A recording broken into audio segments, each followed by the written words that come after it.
Good morning. I will now convene the regular meeting of the Lane County Board of Commissioners for Tuesday, April 30, 2024. Welcome to those of you in Harris Hall and anyone watching online. Good morning to our Acting County Administrator this morning, Greg Rickoff. Thanks for being here, everyone. Start off by checking to see if there are any adjustments to the agenda.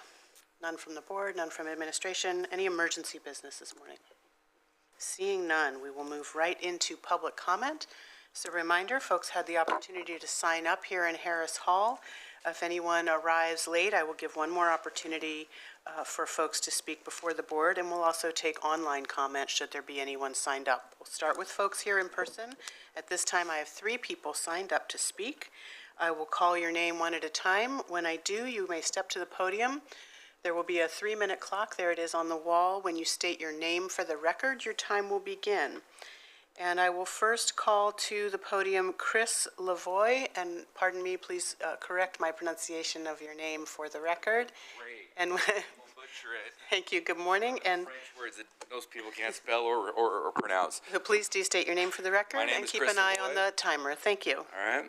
And I'm one of the Blue River fire victims, and we had some commercial property up there. I lived up there, and we had a lot of destruction. And you guys are going to hear from Becky Taylor today and her team and the work they did on a proposal to help fix Blue River Drive. And I think she did an excellent job. And I just wanted to say that we thank you for looking at this and spending staff time to help our unincorporated rural town.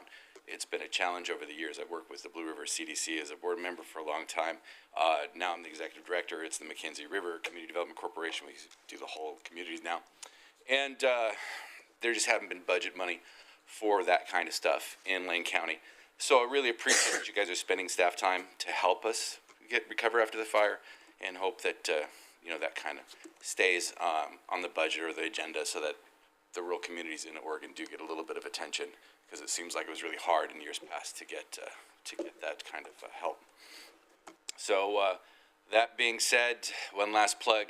Later this year, you guys are going to hear about the Transportation Growth Management Plan that the staff's working on. I just got a preview of it last week. They're doing a big community one tonight, I think. It's also super fantastic in my opinion. And again, I really appreciate you guys looking at that, considering what we can do to help rural Oregon. It's been amazing to see the possibilities. Wish it went a little faster, but that's how government works, and we understand it. But thank you for helping. I really appreciate it. Thank you for your public comment. Next, I'll call Kurt Offenbacher to the podium. And again, if you would please state your name for the record. And at that point, your time will begin. Kurt Offenbacher, a board member of Emerald Peoples Utility District.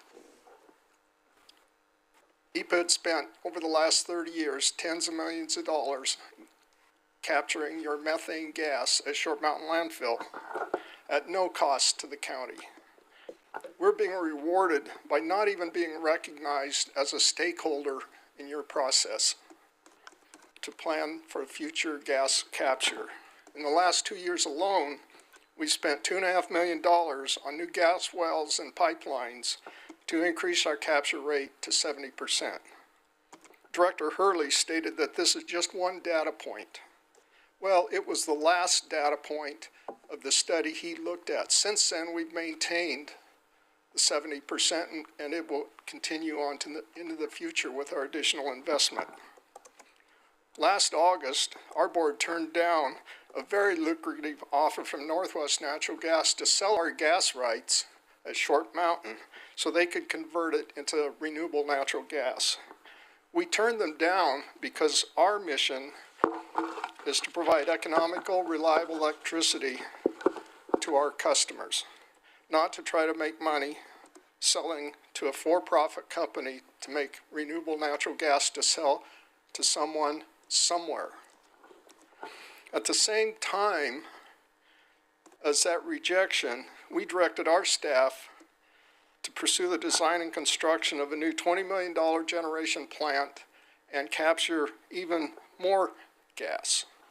Sadly, that decision's been put on hold due to your decision in December to build the iMRF and digester outside of Short Mountain.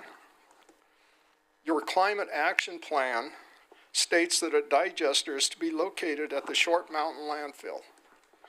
It's obvious the reason you're citing the project outside the landfill, so Lane County Solid Waste gets the benefits of the gas sales to bulk handling. However, the county, per your draft contract, is giving away to bulk handling the first $5 million each year of gas sales. As you know, you don't have any control over the volume or the price of that gas that bulk handling sells to Northwest Natural Gas. So you don't have an idea of the potential revenue or lack thereof. EPUD requests that the commissioners reconsider their decision to site the IMRF outside of Short Mountain Landfill and continue to cooperate and work with EPUD to continue to capture the methane by proven methods and place the proposed digester at Short Mountain Landfill according to your climate action plan. Thank you. Thank you for your public comment. Next, I'll welcome David Eigel to the podium.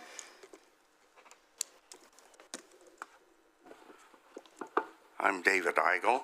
I'll be brief. I'll try to be brief. I got this in the mail yesterday, the Lane County History Museum.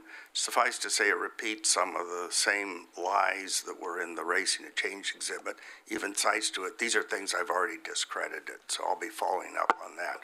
I'll also be sending you in writing some suggested actions to take vis-a-vis the Lane County History Museum, as well as the U of O, who's putting out this fake history. Last week, I pointed out how Professor Dunn had welcomed Father O'Hara to this community and given him a place at the Y Hut. And so I wanted to point out a couple other interesting things from this history period. In April 19th of 1921, the Pope had called for celebrations honoring the 600th anniversary of the death of the great Catholic poet Dante.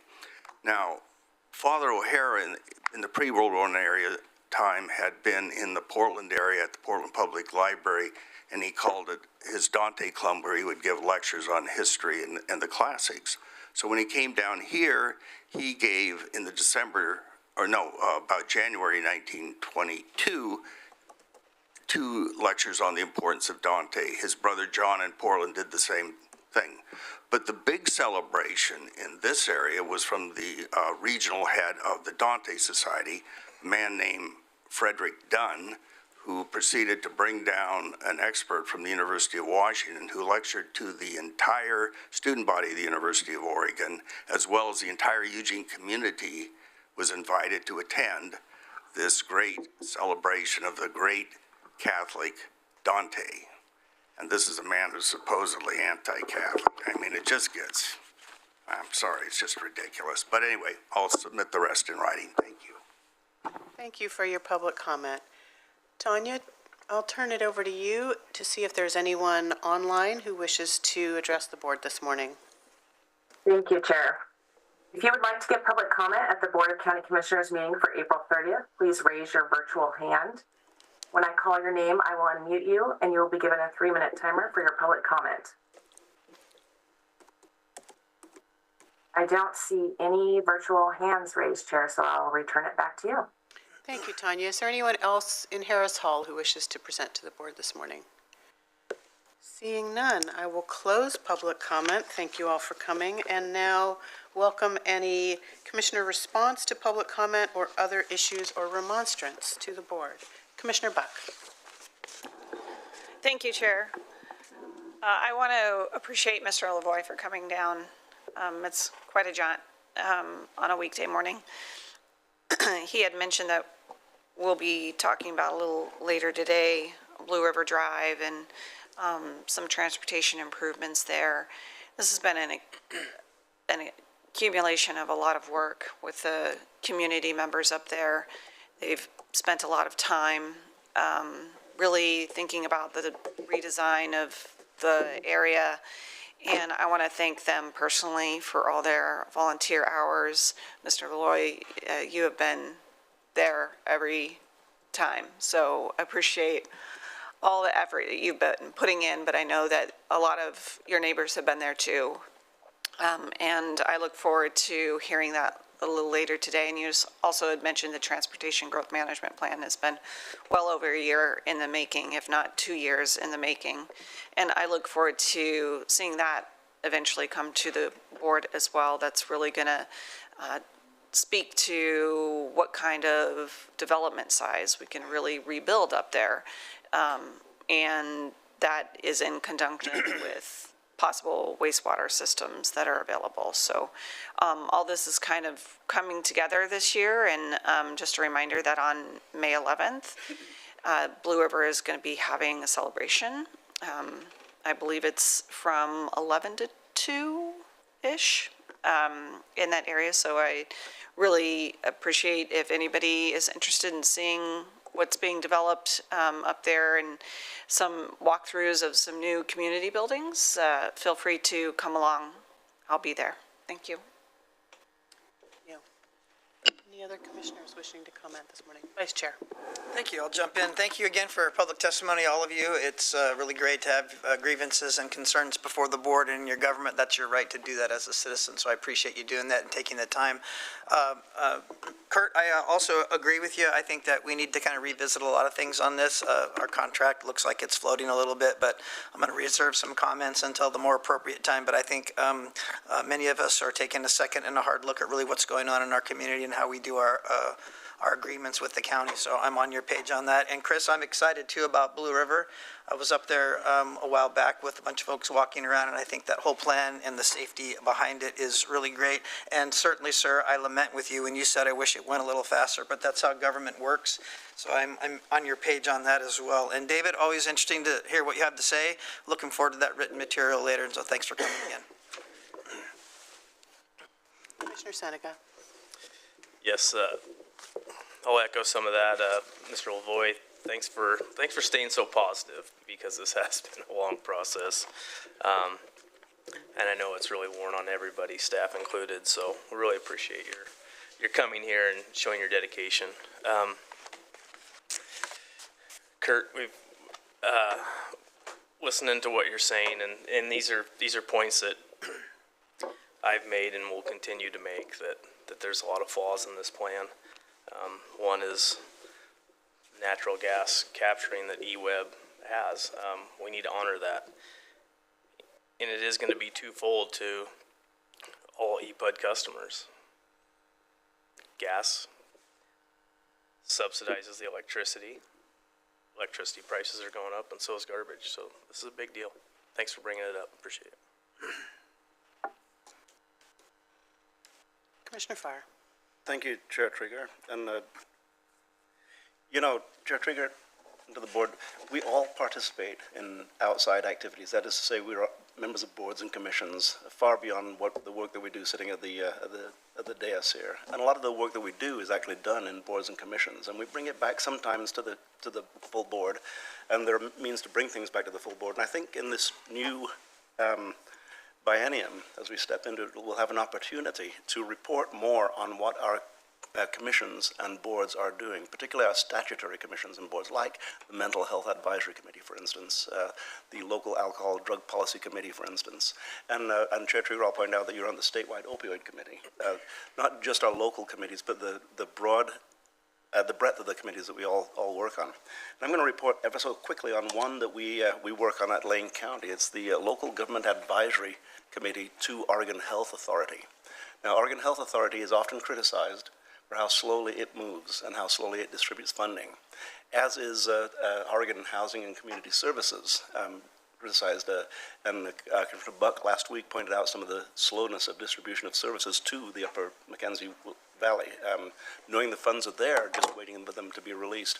Well, our Local Government Advisory Committee, it's a Oregon Association of Counties, Association of Oregon Counties Committee, but in that committee, the directors of the state agencies are actually sitting there, the director of OHCS, the director of OHA, the director of Human Services and of Behavioral Health Services.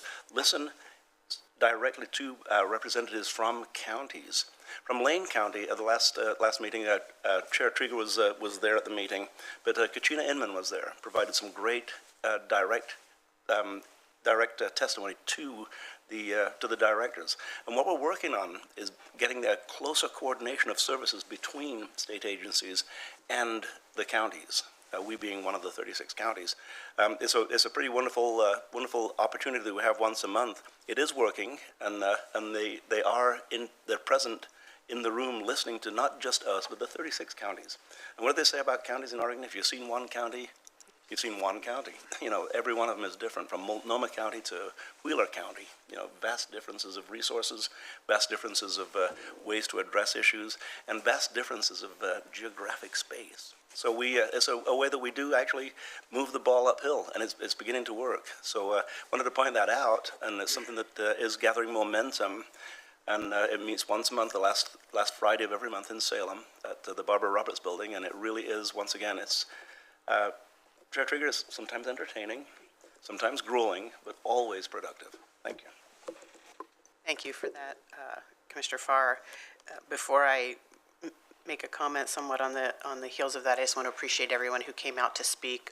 We always get a range of issues, and as I often say, everyone has a choice of what to do with their time. It's the one resource everyone has the same amount of, and I appreciate folks choosing to spend some of it here with us and sharing what's on your mind. And just a reminder to anyone else in the audience, maybe who didn't speak or who's watching online, we're also always open to receiving comments via email from the public on any topic that may be on your mind. Since you mentioned we do serve on boards and commissions, and many of them are county or intergovernmental, but many of us also serve on boards or advisory bodies outside of that. And one that I serve on is on an advisory board for the Wayne Morse Historical Society and the beautiful Wayne Morse Farm that folks may know on Crest Drive in Eugene is having an open house, so I just want to put out to the public, everyone is welcome. It's called An Afternoon at Edgewood Farm, and it's celebrating the remarkable legacy of former Senator Wayne Morse. There'll be an ice cream social, it's free, it's open to the public, local high school providing live jazz music. It should be really fun. It's from 1 to 4 Sunday afternoon at 595 Crest Drive in Eugene. So all are welcome. I think it's really important that we remember while we're here doing the business of the county, we also get to be out in the community, and that's really where the great opportunity is to connect with constituents and learn more. So everyone's invited. With that, I will move us on to the next item on our agenda, which is our consent calendar. Do I have a motion? Yes, Chair, I move approval and adoption of the consent calendar for Tuesday, April 30th, 2024. Is there a second? I'll second. Thank you. It's been moved by Vice Chair Lovall and seconded by Commissioner Buck to approve today's consent calendar. All those in favor signify with an aye. Aye. Aye. Motion carries 5-0. And for the public, all items on the consent calendar are there because they're considered routine business, but there is detail available by clicking the View Materials link on the online version of our agenda. With that, moving into item 6, County Administration. And first up is a report and discussion.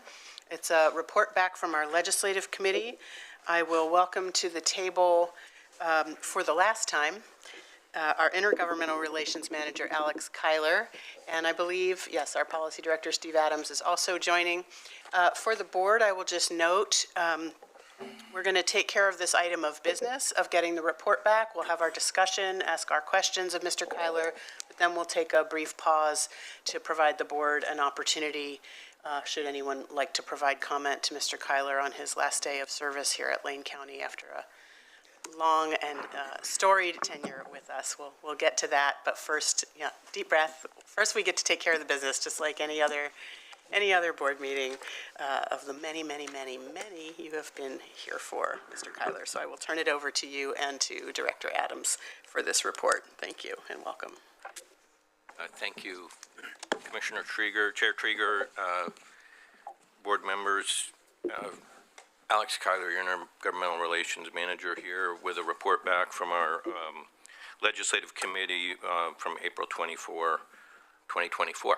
I do want to just start by saying, you know, it's interesting for me to look at today's agenda and to hear the public comment, see some old colleagues in the audience.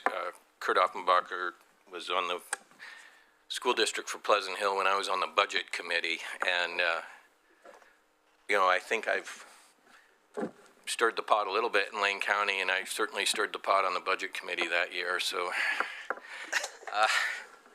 those were some good times.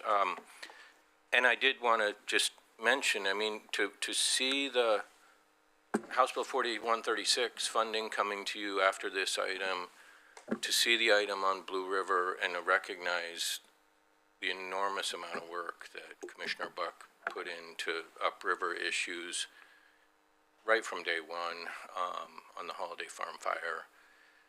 You know, it's just, one of the things I'm really going to miss is being able to look at an agenda and sort of seeing, you know, some fingerprints on it and sort of knowing some of the backstory. And it's one of the things I think I'll really miss about this job is just knowing sort of what's happening, the pulse of the county, you know, the heartbeat of the board, and I just really have enjoyed every minute of this career.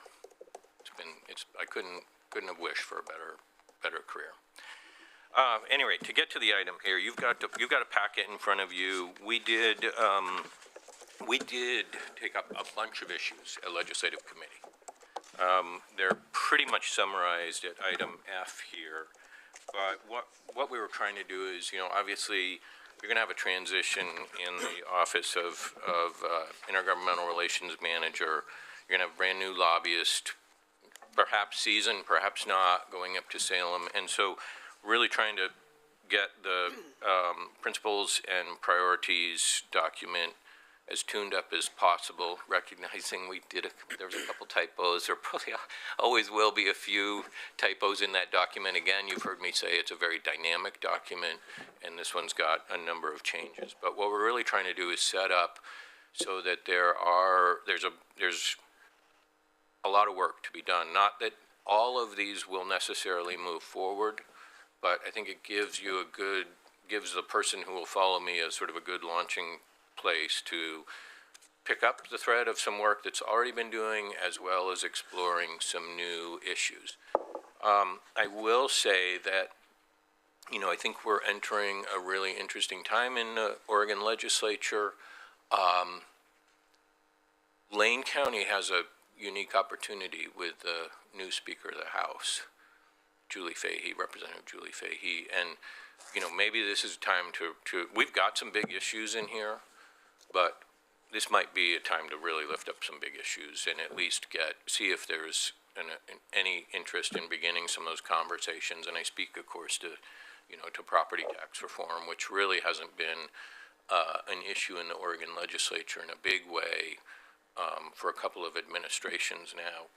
A tough issue, but it's an opportunity, I think, for counties to really work collaboratively. And one of the things that I will say on my way out here is, you know, we've got a number of issues that we've done that are really specific to Lane County, but there's other issues that are really important to the family of counties, and as one of the larger counties, I think it is incumbent upon Lane County to really participate in and build those statewide collaborations and really help move the needle. So I appreciate Commissioner Farr talked a little bit this morning about a local government advisory committee. That's a function of the Association of Oregon Counties. He's taken a leadership role in that. Great way to work with the administration.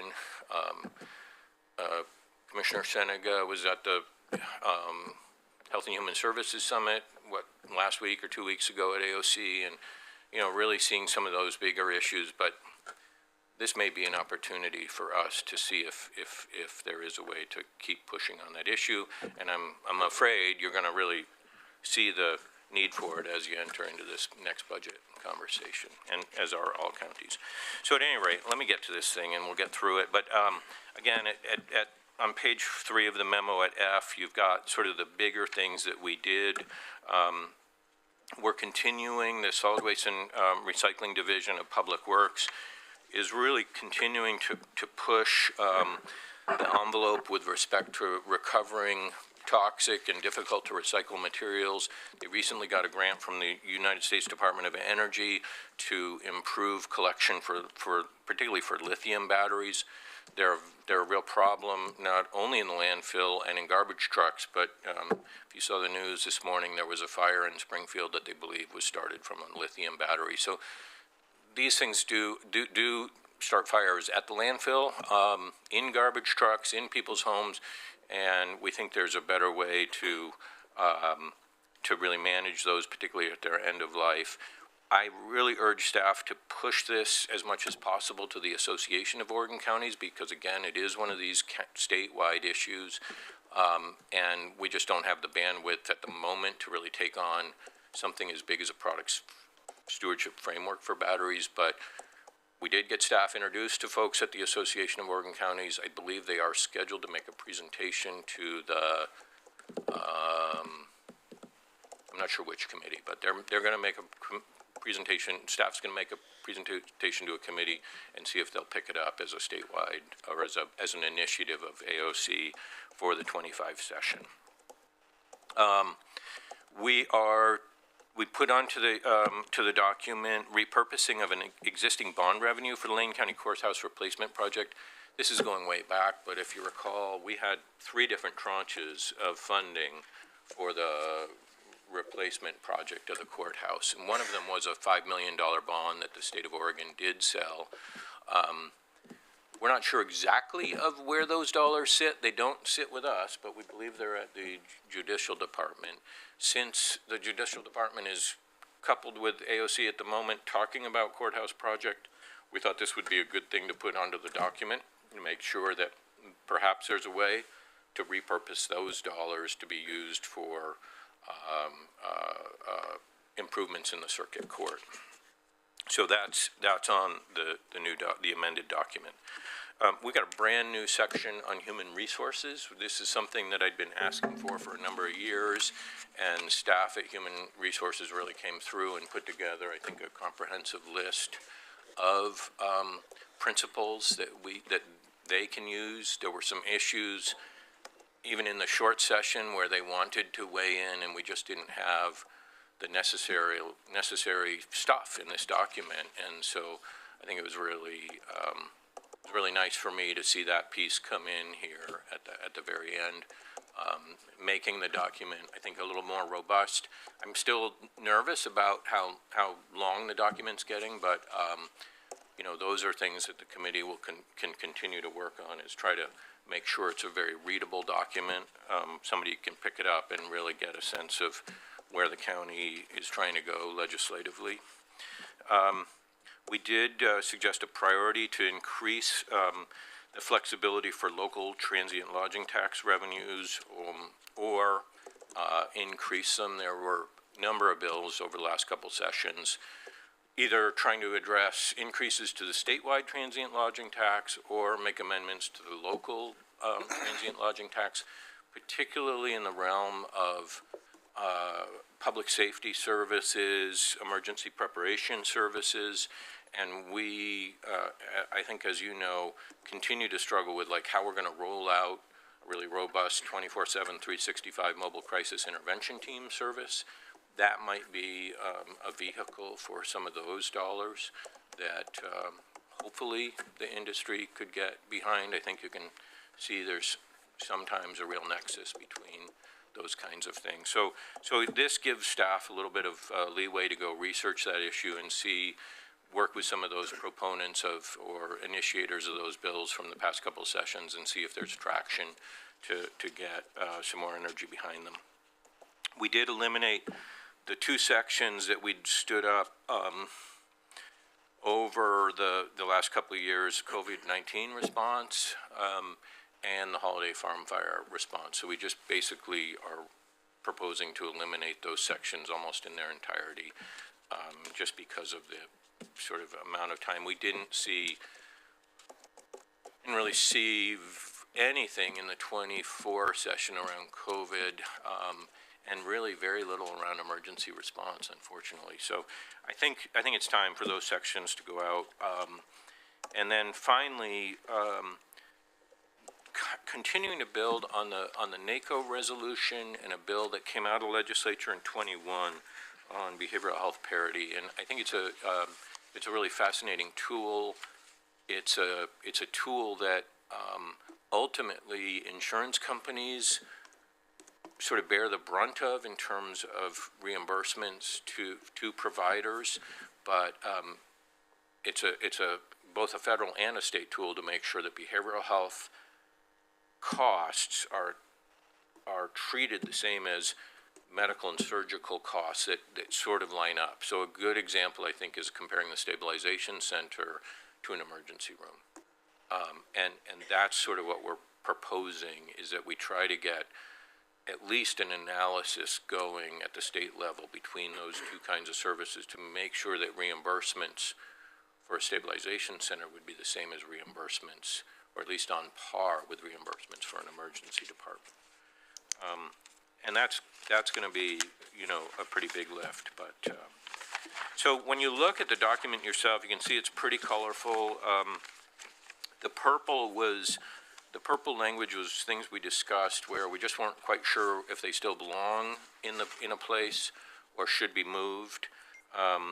The yellow is material that we're deleting, and then the green is material that we were adding as new. So once you adopt this, staff will clean it up, and it will become the adopted document until the next time legislative committee is before you. But I think unless you've got specific questions about this document, I think I've sort of hit the high points on the big one there. And I did include in the packet a couple of one-pagers just to explain a little bit more the transient lodging tax and the behavioral health parity issue. So if, give at least readers of this document before you today a little bit more background on those kinds of issues and why we're going after them. And I think they're very important, and really wish the policy team well as they work to find somebody who can keep this work alive. And I think I'll stop there and see if you have any questions, Madam Chair. Thank you. Anything from Director Adams to add before I throw it to the board for any questions or comments specifically regarding the agenda item, and then we can have another moment. Commissioner Buck. Thank you, Chair. I think I'll just first speak to the item in front of us. We had just talked about Blue River and Holiday Farm firework that we've done over the years, and in this document, we'll be moving away from that. But I want to make sure for the public and for transparency purposes, it doesn't mean that we're going to be stopping any of our ongoing work for them. What I see in our legislative priorities is that work is going to move to overall community resiliency. And part of that, as an example, specifically in there was our radio network that we still want to build upon. There's still a lot more that we can ask for and do there. We've gotten some funding in the past, but clearly there's a lot more work community-wide for resiliency in there. That's just one example. So I just want to specifically call that out to the public. And I am supportive of all the different changes that the committee put together. I don't have any more specific questions. It was interesting to see all the additional human resources information in there, because that's really new to me in my 6th year, seeing something that is on par with how we have to administratively work within the state system and how legislative priorities affect our HR department. We haven't always called that out. We've known about it. We've tried to do, work within the sphere that we're given. But there's clearly advocacy that we need to pay attention to.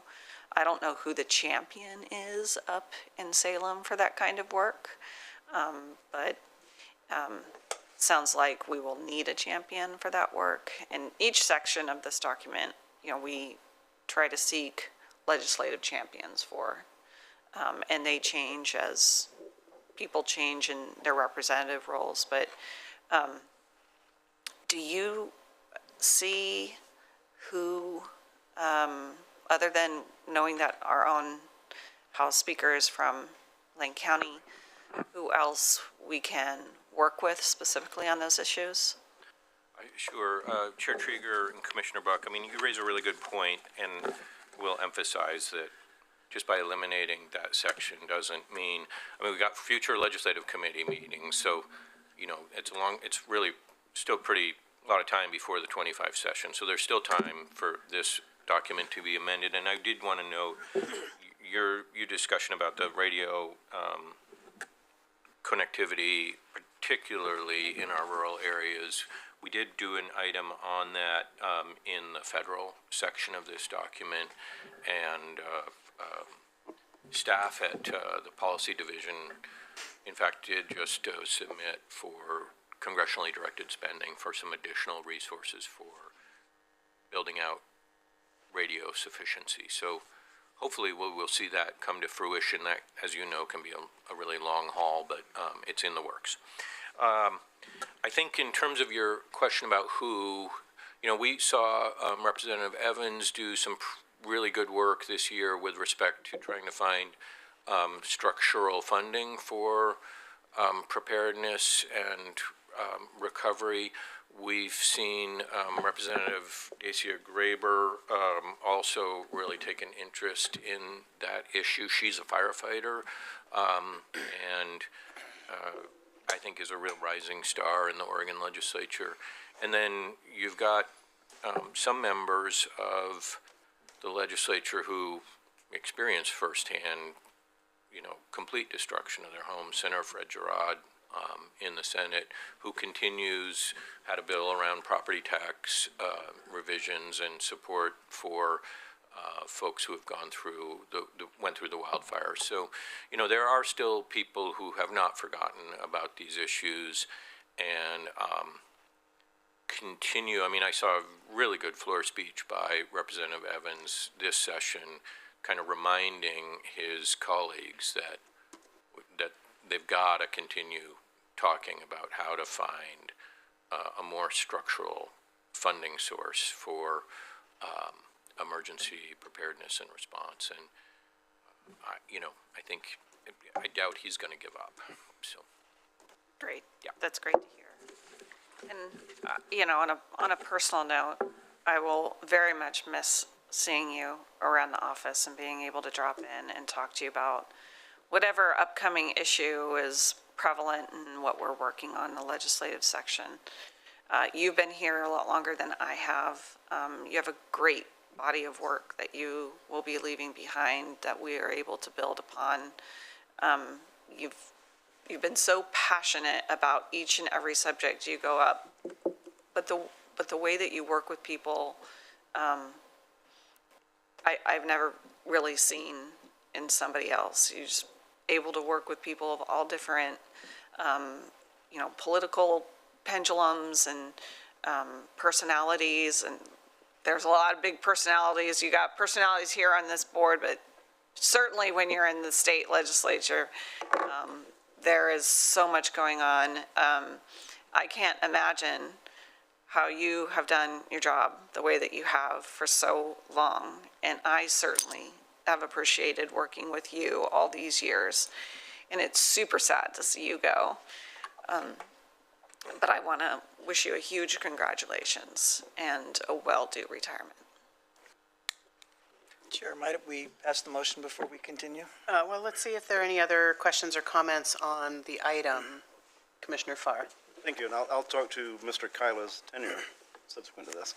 You know, there's a lot in the document that you're providing to us, and I really love to invite the public to take a look at particularly our legislative principles and our policies that are a highly evolved set of principles, that through the years that you've worked here, every year we change them, we make them more adapted to the current environment, and we make them more effective. And they have been effective through the years, more and more. And this most recent set that's before us today is the most effective set I believe that we have, and you're leaving that, Alex, as a legacy.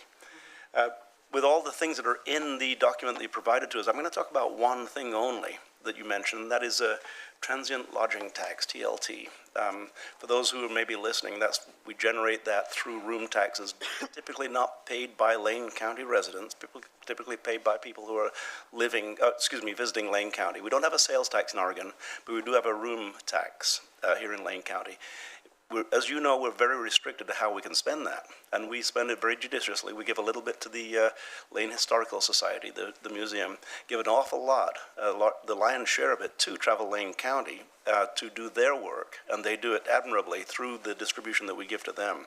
We give some of it, of course, back to the cities where the lodging actually is located, but a lot of it we get to choose how to use it on tourism. What you're talking about, Alex, in the new legislation is expanding lodging taxes use, not beyond tourism, but maybe bettering the definition of what tourism actually is. Now, sometimes we consider bonding room taxes for years and years to come, but I prefer to use it as we generate it. And you mentioned one particular area that really is a part of tourism. People who visit Lane County expect it to be a safe place to be. They expect people to adhere to speed limits. They expect to have a sheriff's deputy response if the sheriff's deputy is called by somebody who's out in the county who's visiting Lane County. So to me, tourism and public safety go hand in hand. So it's a natural that we ask the legislature to help us re-identify some of the TLT that transient lodging tax that we collect here in Lane County, and its little sibling, the car rental tax. Much smaller, but a similar sort of tax that we gather in, and we here who live in Lane County typically don't pay it. Now, when I camp at Sayusla Marina, I pay a little bit, but generally it's people who come from out of the county, even out of the country and out of the state, who don't pay a sales tax in Oregon, but they do give us money to operate, not in a real general fund, in a very limited general fund. I'm really in favor of that, Alex, as we move forward, and Steve Adams, as we move forward in the legislature in the next year, let's take a look at TLT, what we can do with it in order to make Lane County a safer place for people to visit. Looking forward to that. I've got more to say about Alex in a few minutes. Commissioner Seneca. Yeah, I just want to hit on something that when I was going through your presentation. With funding being a hot topic, and especially the state looking at ways to better find a structural fund, is now a good time to elevate the prioritization of unfunded mandates?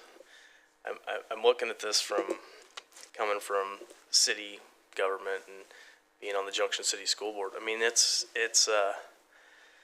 every time we see something come down the pipeline, the number one question is, how long are they going to fund it?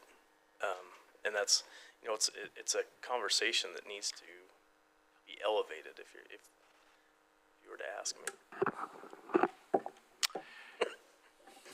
What do you think, Alex? Chair. Let me just first, if I could, respond to Commissioner Farr's item.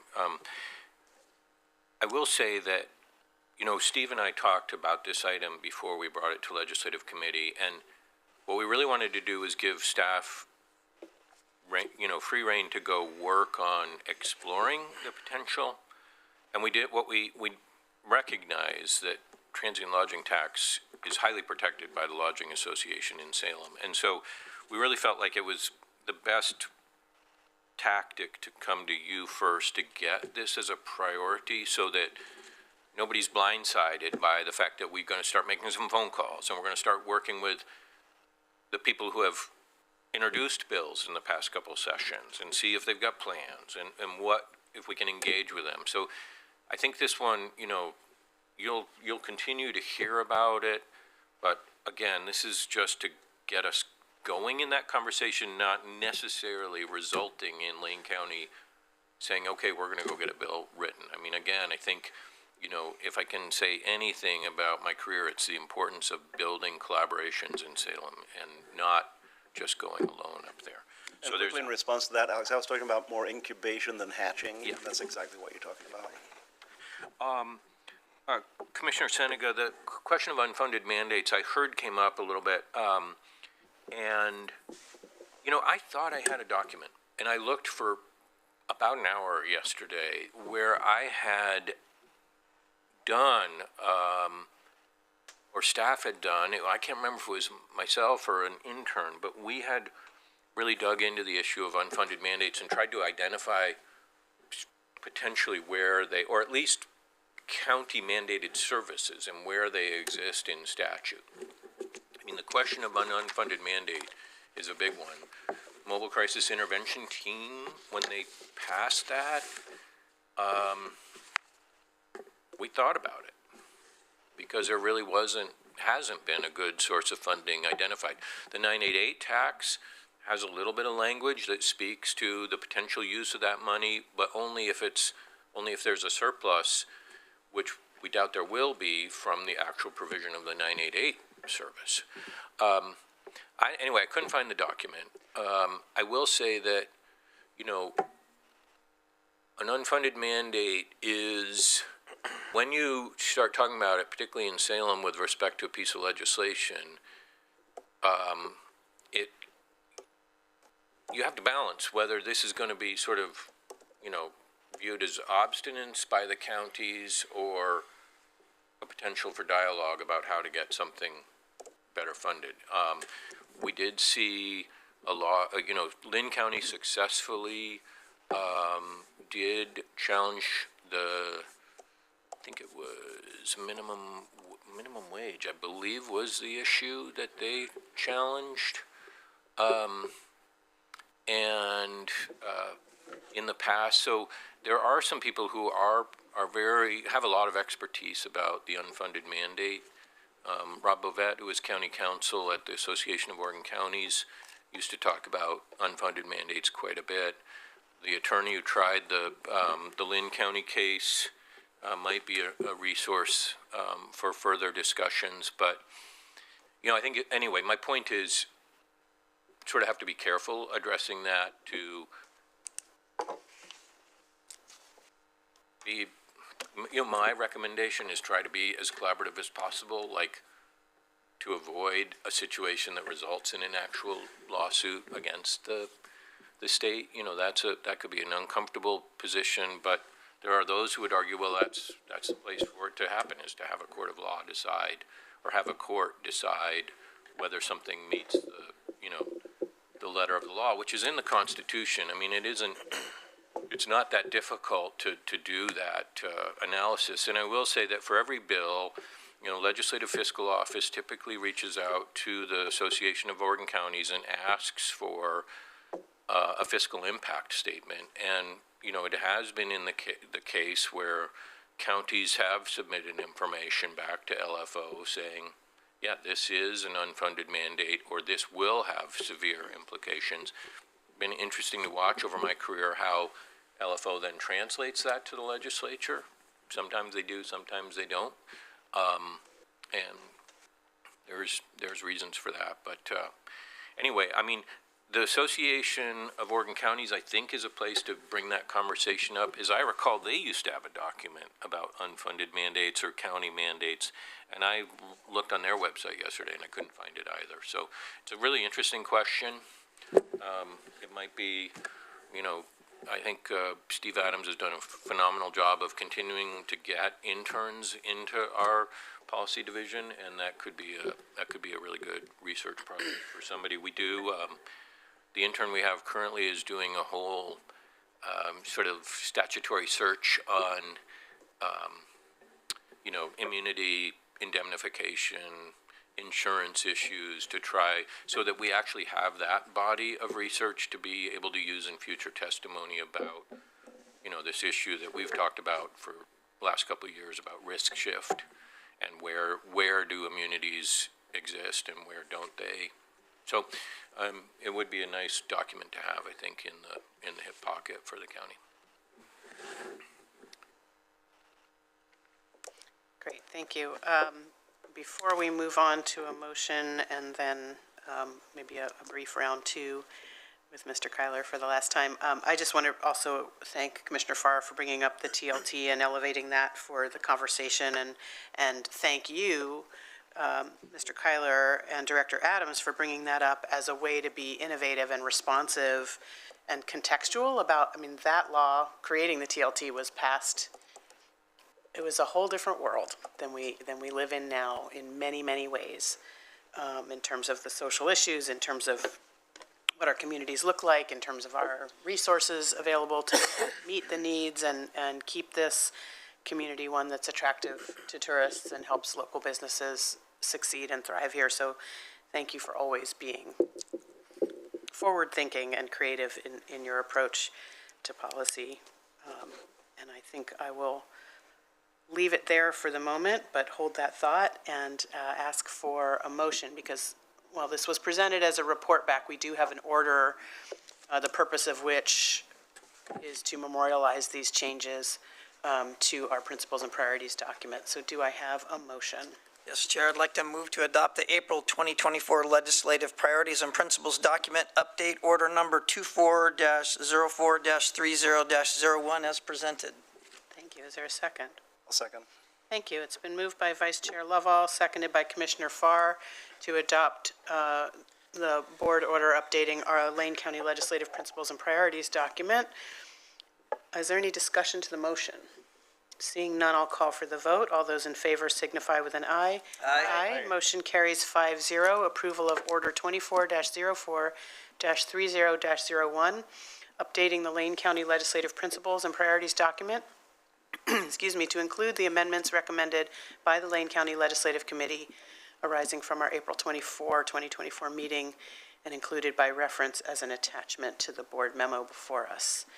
With that, I will turn it over briefly to any board members, not done yet, who want to make any other comments, as this is Mr. Kyler's last meeting before us and last day of employment with Lane County. Commissioner Farr. Thank you, Chair. You know, I'm going to talk, not to you, Alec, I'm going to talk about you two other people, if that's all right. I'm going to talk to you, Steve, if that's okay, Steve Adams. You know, it was years ago that I first met Alex Kyler in the legislature when I was a Eugene City Councilor and back in Alex's previous employment days. And really, Alex has been there in the legislature for a long time. I was a state rep, and I spent time in the legislature, and I viewed who were the best of all the lobbyists that presented to the representatives and in the committees. And through the years, what has happened with Alex Kyler is he's become the very best, the most proficient, the most efficient, and the most convincing as a lobbyist. Because what he does, he not only tells his side, our side of the issue, but he also tells what the opposite side would be and gives the representative and or the committee a chance to look at both sides. And that way they understand that what Mr. Kyler is presenting, he's analyzed it thoroughly, and his presentation is more complete in that respect. But I'm not going to talk any more about that. What I'm going to talk about is what you do with the other elements in Lane County. I can talk about how the effect on me, but if you see Alex Kyler in front of our Mental Health Advisory Committee, which is one of our statutory committees, a very, very important committee that provides input to the Board of Commissioners and is required by law, they hang on every single word that Alex Kyler has. 2 or 3 times a year, Alex will be asked to make a presentation there.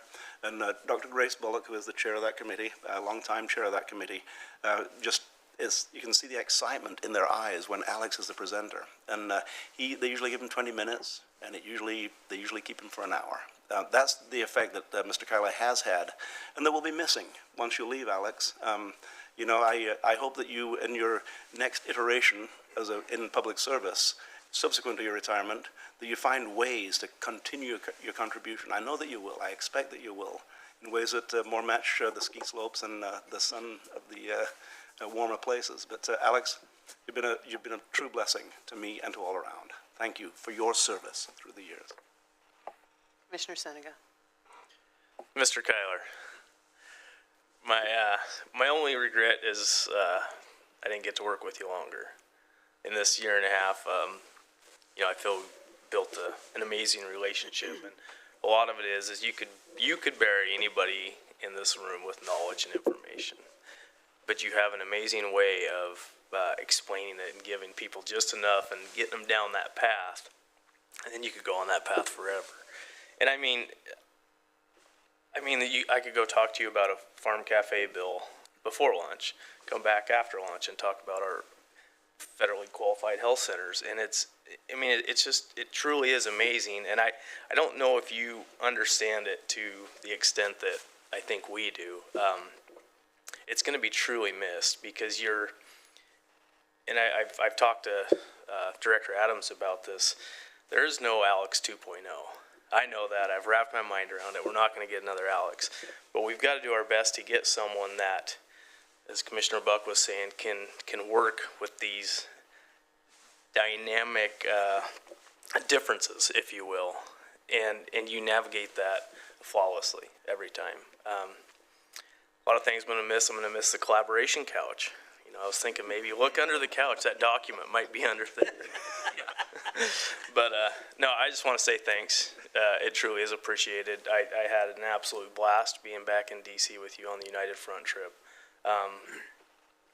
Alex walks through Salem. I've said this before. He's like a celebrity. Alex, everybody wants to come and talk to him. It's just like when you're in a meeting with him. And it's that same way at the federal level. You've touched a lot of lives in this job you've done. So thank you. Mr. Kyler. Vice Chair. Thank you, Chair. Alex, you're just one of those unique individuals that obviously can't be replaced. Everybody is saying that. I love the fact that I could come into your office and relate to you immediately. I regret that we've only had a year and a half, but I loved walking to your office and seeing the sea of stacks of paper, and somehow you knew archaeologically of where that was in the stack and could pull it right out, and that's how I organize stuff, so I knew you and I were going to get along great. I think the thing I am concerned most about you is the excavator that's going to take to clean out your office.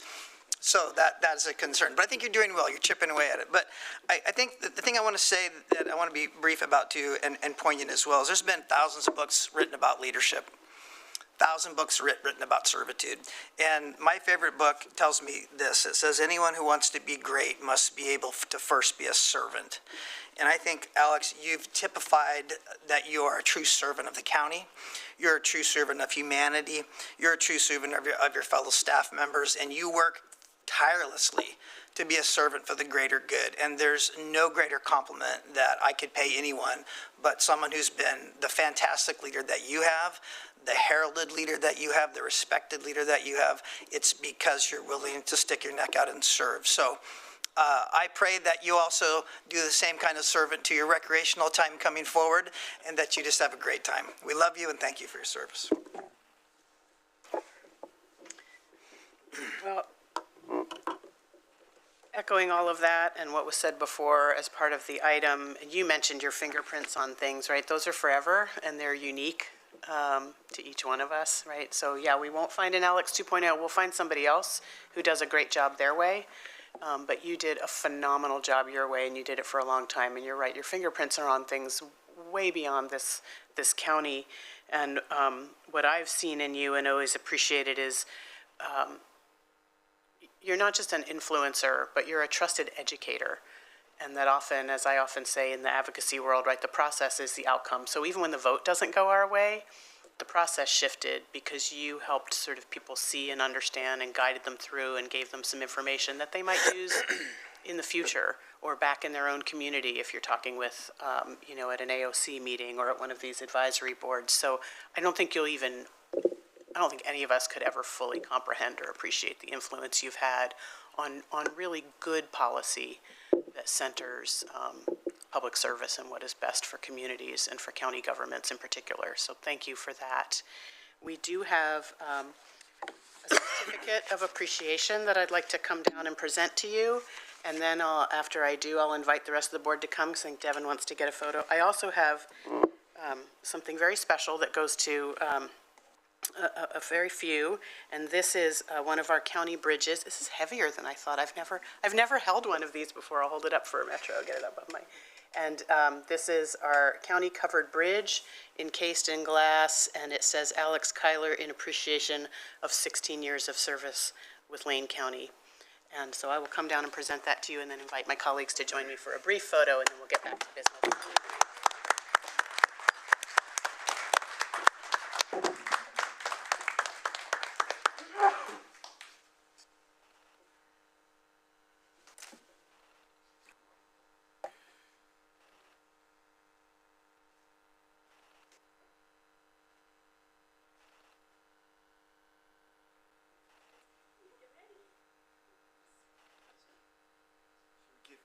With the lights in.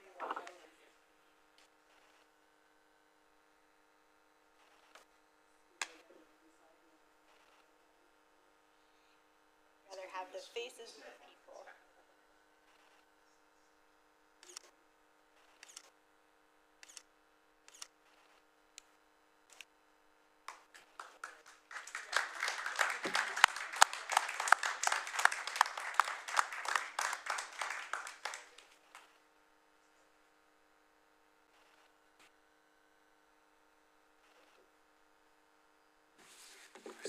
Thanks.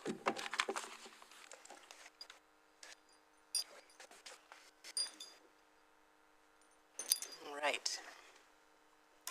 Thank you, and thank you to everyone in the audience thanks for staff for coming out to support Alex through that. Appreciate you all.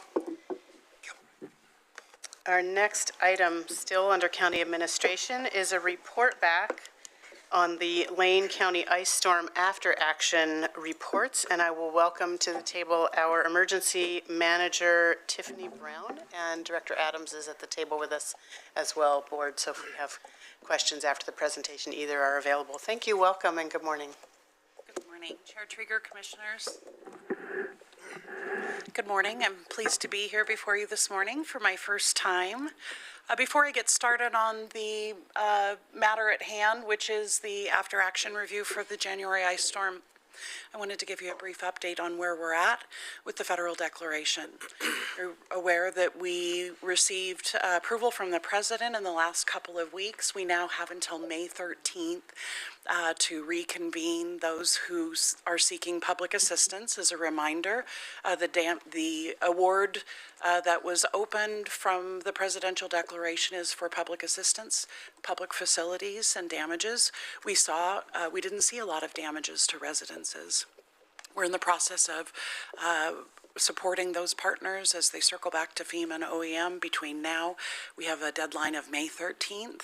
We're also performing some due diligence and just ensuring that we didn't miss any cities or special districts in particular that may have sustained damages that we could loop in.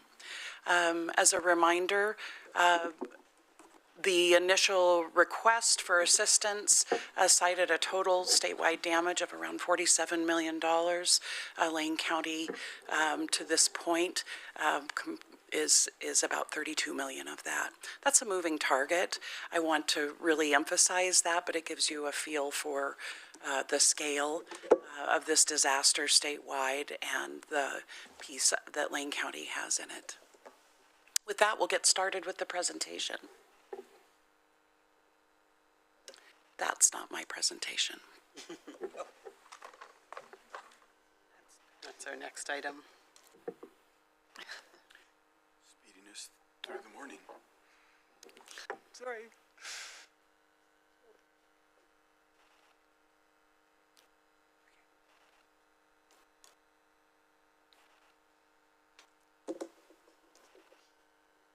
Bravo.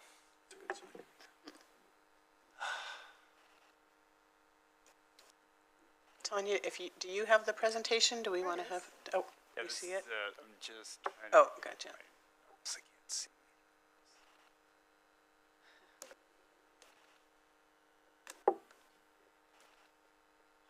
Technology emergencies fall under emergency management. Here she comes to the rescue.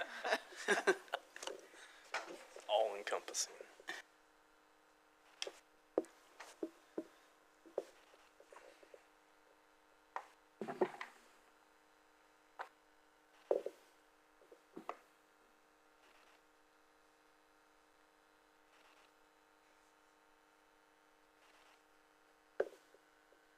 Ta-da. Okay. Good job, Steve. Great. Before we get started, I'll remind you that I wasn't yet on the job when the ice storm occurred. My first day was February 5th.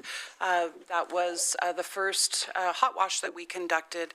Steve Adams is with me here this morning in case there are questions that we have afterwards that relate to what happened during the questions that I can't answer. So here's what we're going to talk about today. A brief timeline of events. We're not going to really get into the details about what happened, but we'll go over a timeline and a high overview of the incident impacts. I want to just say a word about the role of emergency management, talk about what a hot wash is, who we had in the room for these hot washes, and what we heard. I didn't put the bullets here, but we'll end with identifying our top areas of improvement and our next steps for how we'll address those. Here's the incident timeline. I'm not going to go through it line by line. I would mention a couple of highlights. We had a limited understanding of how severe this event would be. The EOC was activated for about 12 days. We thought it was coming. We thought it wasn't coming. It highlighted deficiencies in our radar system that we didn't understand as well, that we were in store for more ice and colder weather for a longer and sustained period than we anticipated. The impacts were severe utility damage. I already shared that the bulk of our damages are related to utilities. That resulted in large-scale power outages, which isolated a lot of folks. Impassable roadways resulted in communities being cut off from one another, but also supply chain. We heard a lot about fuel, propane, and liquid fuel providers being unable to get into the county. Schools closed, the airport closed, and there was significant tree damage and debris removal. Here's a reminder of the initial estimates in public assistant damages. So the role of emergency management. I'm going to talk a minute about what I ended up referring to as the hot wash series. Sometimes you perform one hot wash or after action meeting after these because of a number of factors. We ended up doing several. The expectation for me as the county emergency manager, once I arrive at a hot wash for facilitation, is that our operational partners, the people who do the good work on the ground every day, our firefighters, our public works, public health, our sheltering systems, that they have already, that they've already identified those sort of tactical operational pieces. Where I come into play is supporting that. When on the bad day, those folks who do their jobs well every day don't have the resources, when the needs exceed what they're able to do, and that's when emergency management comes to the table. During a disaster, that means that we activate our emergency operations center and we tend to the needs of those who have exceeded their resources. After the disaster, we convene those partners to talk about what we can do better the next time. For us, that's emergency operations center readiness. And so a big focus of these hot washes for us was, how do we coordinate better? How do we better support those partners out in the community from an EOC perspective? Communications, messaging, resource coordination, and providing a common operating picture or situational awareness to the state are primary and some of our most important functions during an emergency. After an emergency, we're tasked with advanced planning.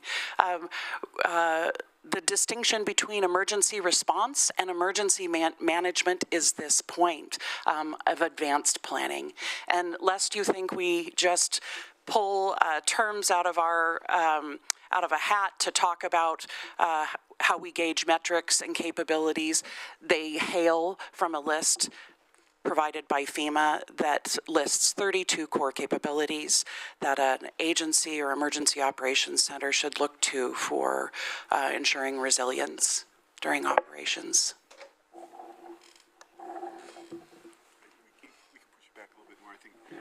I'm too close? Okay. So what's a hot wash? A regular word for a hot wash would be a debrief of the incident and a discussion. It's whole community involvement. This is This is an emergency management term that means inclusion and equity, that everyone who has a voice, everyone who has a stake in the project or the process or the policy or procedure is at the table to discuss that. I heard us talking earlier this morning in a couple of contexts about government being slow, and I know we hear this a lot. I view that as a design of government. It's designed to move slowly to ensure that we have time to make sure that we have everybody at the table that's needed to have the best possible outcomes. And that's been true in emergency management for a long time. We focus on the objectives, our true north, where we're trying to get, only what we've already done in terms of identifying gaps and areas of improvement. We try to encourage a no-blame environment so that people come and bring their most authentic, transparent selves to solve problems with their partners. And when we get there, we raise the important issues and lessons. We identify the capability gaps. We start to talk about the solutions. And at the end of it, I come to you today with sort of a 3 high, 3 low outcome of that Hot Wash series. This is who we had at the table. Robust participation from county staff, the University of Oregon, who also helped us with some facilitation in the discussions, the cities, our fire departments and districts, hospitals, Central Lane 911, state agencies were a big part of this response and a great improvement by all accounts. St. Vincent de Paul, American Red Cross, the Housing and Community Action, Greenhill, who is the current chair of our Community Organizations Active in Disaster, or COAD, and the Lane Transit District. And this is what the process looked like. It ended up being 8 events. It started on February 5th with the county hot wash, and that was about 30 county employees. That was my first day. I'm here to tell a story that is a great, efficient way to meet 30 of your new closest friends and colleagues. It provided us a blueprint moving forward. Do we just need some more general hot washes, or do we need to dive in and look at some issues more acutely? And we did. We needed to look at communications. It's always something we need to look at after a disaster. Public health and medical, how we communicate as a county, between public health, the hospitals, our medical providers, including EMS, and then ESF 6, mass care, which is sheltering, housing, food, and basic medical attention for those who need sheltering. The last 2 were just sort of the catch-alls. What haven't we talked about? This is where we saw greater participation from our operational agencies like Fire and Public Works. And then we ended with a special listening session for the Egan Warming Center volunteers. They had a rough time during this ice storm, and they had a lot of feedback for us about their experience and how they thought we could do better. And so on April 16th, they hosted a listening session, and we went to that. All of the notes and information from these 8 events are rolled into an after-action report, and we'll talk next about the key findings. But first, we'll talk about what we asked people. There's not much to say here. Part of that no-blame environment, looking forward, focusing on objectives, part of that is framing the questions in such a way that we hear the information in a way that we're able to roll it up. So what went well? Where were there opportunities for improvement? And this was a new question. What does right look like? This is around solutions. This is, in a perfect world, this is how we would have liked to have seen this occur. So here's what we heard. Our successes, operational communication, some of the things that we have put into place as a result of the wildfire and increased hazard environment in Lane County are working.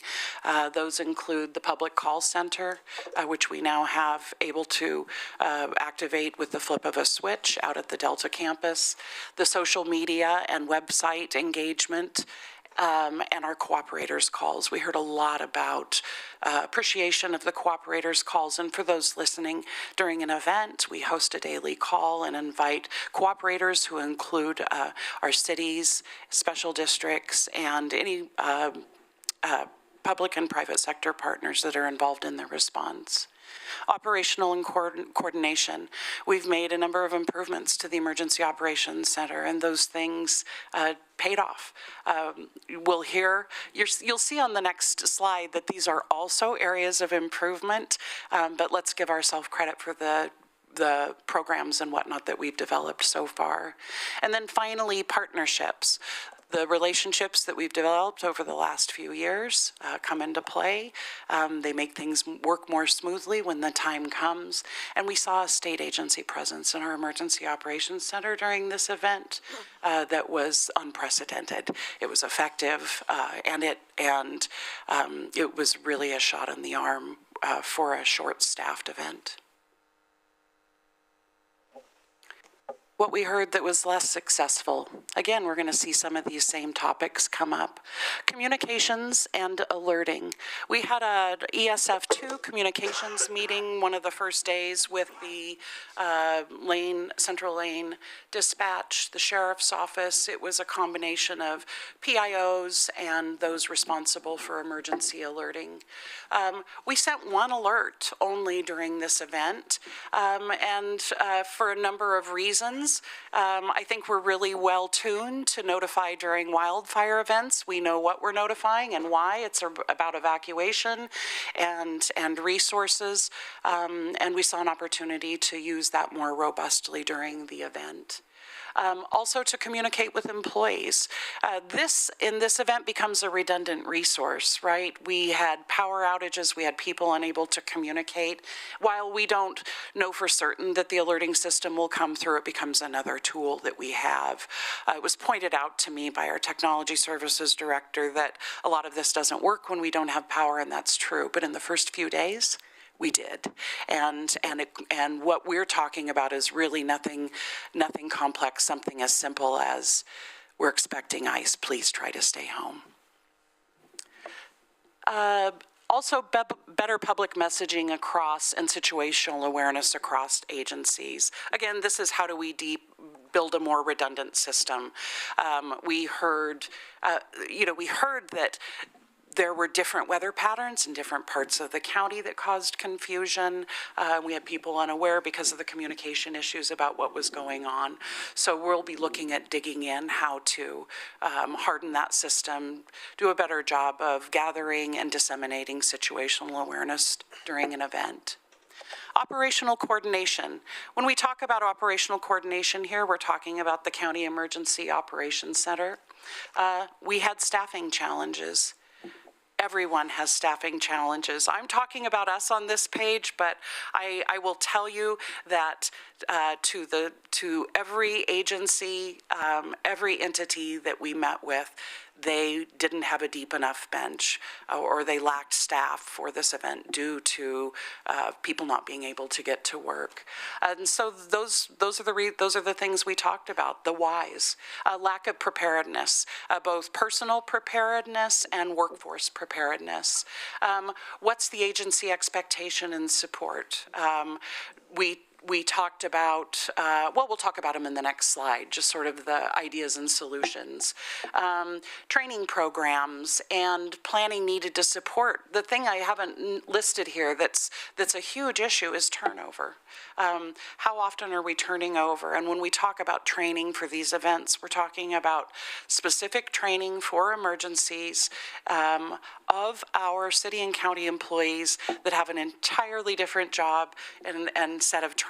And so how do we prioritize that and ensure that we're getting through to that? And then one of the challenges was an inconsistent response and activation across agencies, ourselves included. Our interim emergency manager was isolated. He activated and operated from his home. It was an incredible effort. I listened to him present at the Oregon Prepared Conference, and it was the best presentation I heard. The cities, as we know, the city of Springfield devolved to the Emergency Operations Center with the county, and the city of Eugene did not activate. However, they were represented, they had staff represented in the EOC. I'm really proud that we had a bench and that we have a system that was able to scoop up that and work with our city partners. They don't have a deep enough bench. We don't have a deep enough bench, and so what an efficiency. And I'm continually impressed as I sat through these meetings hearing about how we came together. I think I just wonder if that's a trend that we're seeing, and maybe with all of the talk with budgets right now, if we couldn't lean into those types of efficiencies moving forward for future events. The final area that we identified over and over was an insufficient planning, resources, equipment, facilities for mass care and human services. This was highlighted when our unhoused sheltering system was overwhelmed by folks being displaced as a result of the ice storm, ordinarily housed residents, and then the hospital releasing medically fragile people who didn't have a place to go. So it highlighted that we lack shelter planning in other areas. I think this event really just highlighted the complexity of sheltering altogether. It also highlighted that it's not this sheltering system or this sheltering system, but that mass care for our residents is a comprehensive consideration. There was confusion about roles and responsibilities, not necessarily for things that happen day to day, but how do the roles and responsibilities for the Egan Warming Center, for example, change when they reach an emergency threshold? And then how do we augment and look at building additional sheltering capacity so that that doesn't happen again? Here's where we'll be moving next. Emergency preparedness. Commissioners, you'll notice that there are a few items on this list that are bolded, and those are for you. When I met with Chair Trieger in my first 2 months, she invited me on this day to bring forward ideas and areas that the Commission could support. And so these are certainly responsibilities that we all have, but areas of focus that I think I can bring to you. Emergency preparedness. This is work that is never done. I think of it in concentric circles. We focus first on our personal preparedness, our family preparedness, how prepared are we at work, and are we prepared within our communities. This includes citizen outreach. We'll take over that part. We have some things already in motion. Commissioner Lovell, you asked me in the first month if I would focus on this. I have a meeting next week to talk to the city of Springfield. I'm hearing from other folks that they are interested in launching preparedness efforts. We have a small window after one of these things happen where people really have their eyes on preparedness and organizational improvement. And so it's a really opportune time to reach out to people and give them what they are hungry for right now, which is preparedness guidance. And how you play into this? Well, your own personal preparedness, supporting policies and programs within the county, but also walking the walk and talking the talk yourselves. What you say and what you do matters. The community looks to you for that priority, and I would just simply ask you to publicly display your personal level of preparedness. It's as simple as that. Mass care, housing, and human services.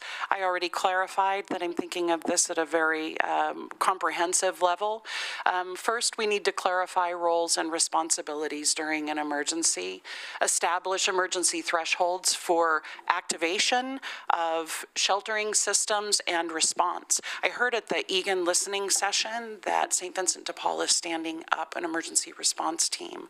That tells me that they're also identifying the need for thresholds, and I expect that they will come to the table and be partners with us working in this. We need to perform an assessment and gap analysis of all emergency care resources. We realize there are, when we start having these conversations, there are assumptions around mass care. One of them is that Red Cross will show up and take care of that.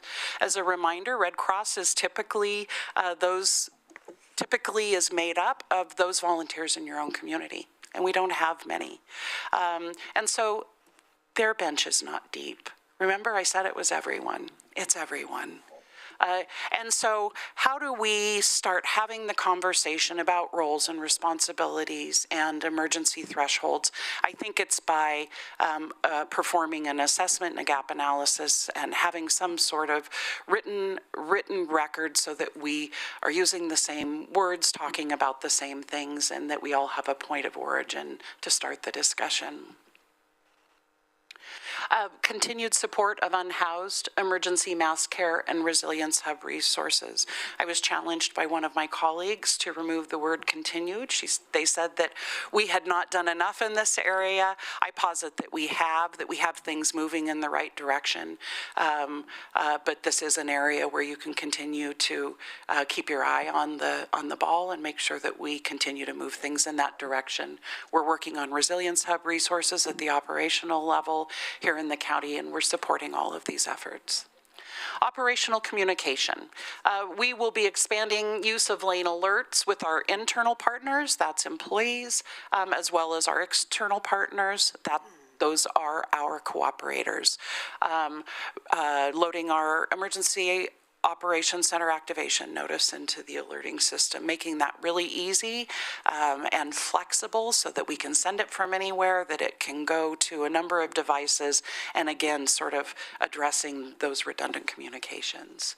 Establishing thresholds for call center and alert activations. This is something that we heard in the ESF2 communications meeting, a need for tightening how we do those things, especially when we're working across jurisdictions.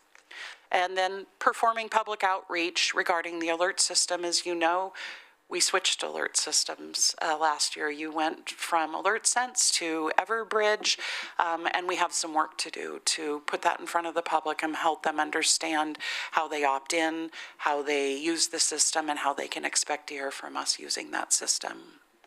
Finally, operational coordination, the County Emergency Operations Center. We need to build out EOC planning and positions and then train and exercise those. The common theme through all of our partners, our sheltering partners, our utility partners, our public health and medical partners, was that they were unclear or unsure of how they tied into the Emergency Operations Center. So we need to build out positions and programs and create effective vectors so that all those we serve during an emergency know how to get in touch with us and are able to do so easily. And back to the bolded. We need to identify funding sources and a process for emergency response at the outset of an incident. One of the things that we heard repeatedly was we were reluctant. We were reluctant to respond. We weren't sure who was paying for it. We didn't know if it was going to be emergency. Our leadership sort of told us to hold off. And we heard a lot of frustration around this. Just not frustration with anyone in particular, but the frustrated response of those on whom we rely to provide response that don't feel like they have adequate resources or support to lean into an event when they see on the ground the things that need to be addressed. And so this is a conversation that's happening at all levels of government. I hope it's something we talked about this morning in the legislative conversation, and it's something that I've identified here. How do we explore and support initiatives to bolster county emergency management and emergency operations center staffing? Everyone was relying on us statutorily. They should expect to rely on us. We are required to have an emergency operations center. We are the conduit for all of the communities within our county to communicate with the state. Here's something great that's happening at the state. The wildfire seasons and the mitigation dollars have brought increased resources. Our Oregon Emergency Management Department has doubled in staff. Oregon State Fire Marshal has increased staff. The Oregon Department of Human Services has started a mass care team, 80 people. And so we're here in the center managing all the new great resources, all of the increased hazards and needs that we have at the local level. We need more help at the county level.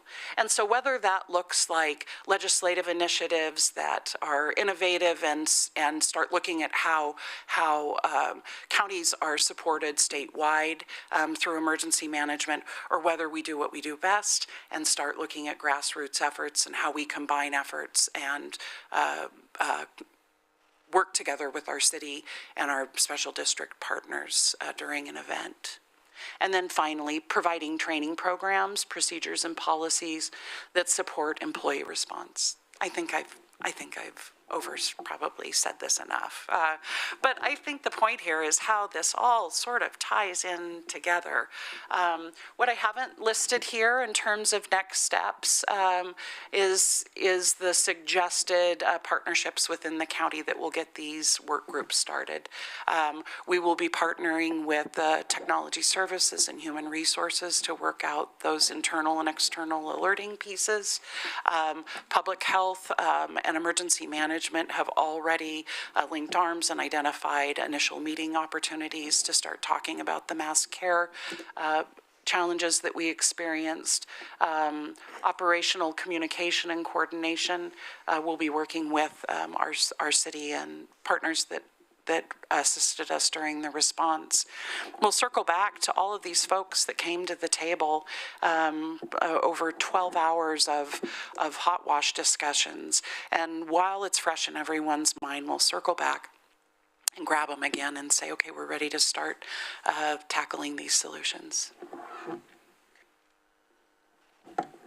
And here are our guiding principles. It is that whole community connection. That's an emergency management value, and that is a value for Lane County. We will foster the existing and cultivate new relationships, and we'll ensure that everyone's at the table that needs to be. Strategic and solution-focused. These are our strategies at the county. Collective impact. We need to look at these things through the lens of how everyone is affected, ensure that everyone is treated in an equitable manner and has access to the resources and programs and is affected by the policies in the same way. And then a stewardship of resources. I've talked to you a lot about not having a deep bench, but one of the other things I heard was, I think we had people available. We didn't know how to plug in. We had staff that could help, but they were union members. We're not really sure what that looks like. We heard a lot of good solutions from folks in the group about things they'd seen work in other places. And so I really look forward to both the ideas and then how we can come together collectively and find those efficiencies in a time of disaster. And finally, accountability. We'll develop measurable impacts, focus on continuous improvement, and circle back to this group to talk about the progress that we're making at a time to be determined. And that concludes my presentation. Thank you so much. Thorough, informative, really important, really hopeful.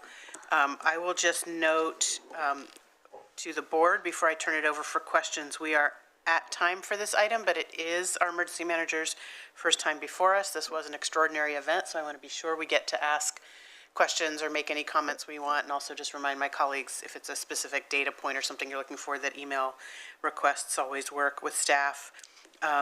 We do have an 11:30 time certain, and we still have a little over an hour's worth of scheduled business. So with that, I will turn it over to the board.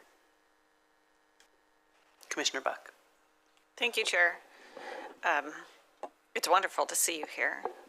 I know we've met, and you've met with most of us, I think, if not all of us, all right, individually when you came on board. So I appreciate you coming to Lane County and working with us. Specifically on the presentation, the items that you said that we do well aren't surprising. We've been doing those on a regular basis, disaster after disaster, for several years now. So that's good to know that even when we have staffing challenges, that we can get those basic things accomplished regardless of what kind of disaster it really is. And from all the feedback that we heard after the ice storm and what we've heard, frankly, in prior disasters, the areas in which we need more work really surprising either. We've heard these things over and over, and you mentioned not having a deep bench. I mean, how many staff do you have at the moment? I have one, and I'm interviewing for a second position tomorrow. Well, hopefully your interviews will go well, but, you know, we're thin on resources as well, as we are in most of our departments, and clearly this is one of them as well, and so we have to rely on those other agency partners to come in order to help, and sometimes, you know, we do that fairly well in the midst of a real event. But the work is ongoing all year round, and then we lose those partners back to their day jobs for the rest of the year, and then there's 2, maybe 3 humans to do all the work that's listed on the board, and it's more than you can accomplish alone. And each one of those items listed really needs somebody to dig in and go all the way in with all those partners and then come back and help work on a coordinated effort and plan for the next incident. And I don't know, frankly, I don't know how we're going to do that. Because it is a lot to work on for a county of our size to have 2 people, hopefully 3 people, for incidents that are so huge and affect so many people in our community. And I guess the challenge you're bringing to us is, okay, board, you need to do all this work. How are we going to do it with the resources that we've been given? And this might be a Steve Adams question specifically, is because, you know, we have a limited budget. We're going into budget season. We know that there's tough choices to make. What kind of opportunities are there out there? Specifically, you know, we always search for grants, but also, are there sponsors? What can we do to increase the resources for this department? So Chair Trieger, Commissioner Buck, to the question, specifically, I think, first I would just note, yes, too much work for a very small department.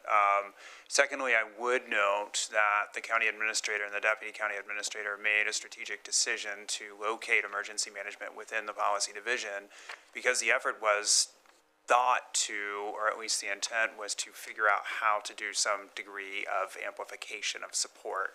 So we've really focused our climate action plan implementation, which has been focused on resource acquisition, getting federal and state grants in, and really focused on the community resilience side, and even on the kind of technology deployment side, things like charging infrastructure, thinking about how electric charging infrastructure serves the needs of emergency management as well. So we have secured just recently a $5.2 million federal Department of Transportation Protect grant that will do a transportation system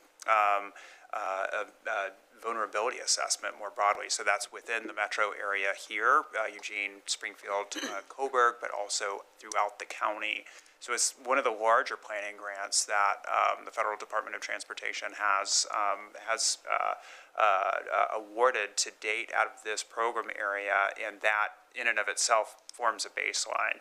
We've recently, last year, unsuccessfully submitted for a Federal Highway Administration grant as well on charging infrastructure that we designed to integrate well with our emergency management response and our resilience, community resilience activities more broadly, and that was an east-west design that went from Florence over to both Blue River and Oak Ridge. We're meeting now with the Federal Highway Administration. We intend to resubmit that once again. That was $18 million grant that included 8 or 10 different partners. We most recently submitted an EPA grant that would build out our shelter capacity. Specifically, that was a $19 million grant in concert with the United Way of Lane County, as well as the cities of Florence, Oak Ridge, Veneta, the Willamette Lane Park District, and the Bethel School District, in which we would invest grant proceeds into upgrading specific facilities that then become contractually obligated for our primary use during an emergency issue. And this, of course, is a key issue, right? So from a staffing perspective during the ice storm, we had any parent of small kids were home with their kids. They weren't available to respond. And we heard some of the partners, some of the fire districts, rural fire districts, for instance, actually set up daycares within their buildings so that staff could come in, they could bring their kids, and they could respond. These are things we should be thinking about. But often in fires, as you'll well remember, when we get into September during smoke season or fire season, often our schools aren't available to us, and we have a really hard time finding shelter capacity that's dedicated to us. So if we're successful with that particular grant opportunity, we'll of course be able to begin to build this out. So none of these are certain things. We're working really hard, and on the legislative front, we talked a little bit about what we hope to bring to a 2025 long session, which we think it is a good moment to begin to have the conversation around investing in local emergency management with the legislature as well. So certainly we're trying to kind of lay the pieces together to augment what capacity we do have and to really trying to leverage that into ensuring that Ms. Brown has lots of resources available to her when we have the next event. Thank you. Any other brief, Commissioner Farr? Ever so brief, because we're very crunched for time, so I don't need a response on this. Just three things I'd like to point out very, very quickly from your presentation. You talked about zonal differences, climate differences, localized climates. We're the size of Connecticut. The difference is Connecticut's from Greenwich Point to Hammond Point, and it's about the same all the way. With us, it's a seat ahead to the top of active volcanoes, and very, very different scenarios. We can never be fully prepared, no matter how much we prepare. We can expect to have this long list of things that we can do better next time. And you gave us a list, and on that list, there are two things that stand out to me. One is going to be common whatever event happens, something that we need to be resilient about, and that is personal preparedness. Making certain that each household, each individual is personally prepared for what will happen, because we can't be prepared. And Red Cross is not going to be there, and the federal government's not going to be there, and every event's different. So we can't be prepared. Personal preparedness, the more we can do to help people have that food stored, have that water stored, and have a generation capacity. But the second point I wanted to make on that is that the folks who are less able to be personally prepared, and as Chair Trieger pointed out, continued support of the unhoused, and not just the unhoused, but the people who are isolated in housing and are potentially going to feel like they're unhoused during an emergency. So making certain that we have as much in place to be responsive to those folks, including emergency mass care, including resilience hub centers. Brilliant presentation. I look forward to hearing and seeing more. Thank you, Chair. Commissioner Seneca. Yep. We're a little pressed for time, so I just want to say thank you. You showed up at an amazing time, and appreciate your presentation. You jumped right in, so really appreciate it, Ms. Brown. Thank you. Nice chair. You hopped on the treadmill at 10. Thank you very much again. I was just curious as what Steve said about partnering with schools and that sort of thing. Has there been any thought or discussion about emergency funds being partnered with maybe a large sports event type center that would be located off I-5, that we could figure out a way that would be resilient in all kinds of issues, regardless of if the schools were in session or not? Is there some sort of, I heard there's emergency federal money available for those. Maybe that's something we should look at going forward. Thank you. Thank you so much for the presentation. I think of all the things, I'm really glad to hear, I think something we are good at Lane County that people don't realize is the difference between specialty and siloing. So our different departments are really good at their specialties, but we don't silo. So in particular, your work with public health and the lessons that we learned, because in an emergency, it lays bare sort of the ongoing emergencies a lot of people in our county are experiencing: unhoused, medically fragile, remote from services. I know that was a real eye-opener for me when we had a fire event outside of Oak Ridge and a lot of folks evacuated, and Commissioner Buck and I were touring. the relief centers that we opened at Lane Event Center, just the physical medical condition of folks and how outdated their medical devices and equipment were, and our facilities to meet their needs. So I'm, not only does your presentation give me great hope about our increasing capacity for emergency response, but also how much it's informing our ability to get the resources we need for services to reduce the level of acuity and how many people are really suffering. And I also just want to point out our stalwart community volunteers, the Helmer family and folks that came today to listen in, and for all their ongoing support and advisement about what it's like on the ground to be part of that mass care emergency sheltering at the community level. So thank you for that. Appreciate it. I'm sure we'll see you again. Will we get a pre-report on preparedness for fire season? Is that something we might have Yes, you come I back just and do? spoke to the Oregon State Fire Marshal's office yesterday. Patients did a wildfire tabletop webinar meeting last year, and we're going to do that again this year. So Terrific. Thank you so much. thank you. Thank you. Board, I've been in communication with our acting administrator. We're going to move county administration announcements to the afternoon as a means to save a little time. We do have still 2 items. First is item C, discussion and action, our charter review committee, some recommendations, and I will welcome Judy Williams, Chief of Staff, and Jenna Cusimano, our Community and Economic Development Management Analyst, to the table. I think we have a representative from County Council standing by online if we need support. And I will just remind the board, this is part 1 of 2 for Charter Review Committee recommendations. They're grouped, but because we're short for time today, if we need more discussion even of this group 1, we can probably roll that into next week if need be, if this goes long. But I think it's fairly straightforward, so I'll turn it over to Ms. Cusimano. Thank you. Thank you so much, Chair Trieger, Vice Chair Love, all commissioners.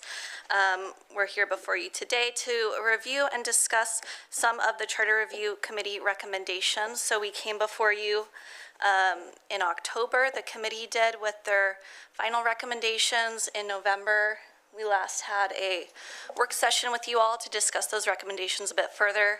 And now we're looking to potentially hear from you all if you want to take action on any of those recommendations at this time or not. So first, we're going to give a brief overview of the Charter Review Committee process to this date, talk about some potential next steps you all could take today, as well as next steps that could be taken after today. We'll be reviewing briefly at a high level those sections specifically today recommended for repeal. So there were 6 recommendations from the Charter Review Committee. 3 were for sections to be repealed and 3 for sections in which they recommended some revisions. So next Tuesday, we'll be discussing with you those proposed revisions to see if you want to do anything with those. And then we'll leave some time for you all to discuss and potentially make a decision today or maybe next Tuesday. So October 11th, 2022, the initial 5 committee members of the Charter Review Committee were appointed. This is a process per the Lane County Charter that is supposed to take place every 10 years. In December of 2022, the final 2 committee members for a total of 7 Charter Review Committee members were appointed from December 2022 through October of 2023. The Charter Review Committee met bi-monthly, engaging staff, conducting public outreach to ascertain what potential recommendations they might ultimately make towards the board. For potential changes, October 11th, 2023, that final report with recommendations was presented to the board. November 8th, 2023, we held a board work session with you all to further discuss those proposed recommendations. And today, we're specifically discussing the sections recommended to be repealed. And again, next Tuesday, May 7th, we'll be coming back to further discuss those recommendations specifically around potential revisions to the charter. And the current slate of committee members, their term is set to end on October 11th, 2024. So they are currently still active, but they have not been meeting unless there was a need identified by the board, and thus far there has not been. And so now I'll turn it over to Judy to talk about some potential next steps we may be taking today. Thank you, Jenna. So I know there's several options in your packet, and I was hoping to just take a few moments to explain what we were hoping to hear from you today. And then I'm going to talk a little bit about some of those next steps that would follow if you did move forward, just so that it's clear on the process and what's in front of you. So today we are, as Jenna said, looking for some direction on, do you want to move 3 of these repeals forward? Are you looking for like 1 out of 3, 2 out of 3? So it's that question about which items, if so, if you wanted to move forward. And then secondly, the public hearing aspect. A public hearing is not expressly required for a charter amendment, but it's been practice that we do a public hearing. So while there has been some public involvement in the process, we wanted to give that option to you to really either do a public hearing ahead of making any of that decision, making a decision on which one of the 3 you might move forward if you did choose, and then having a public hearing at that time.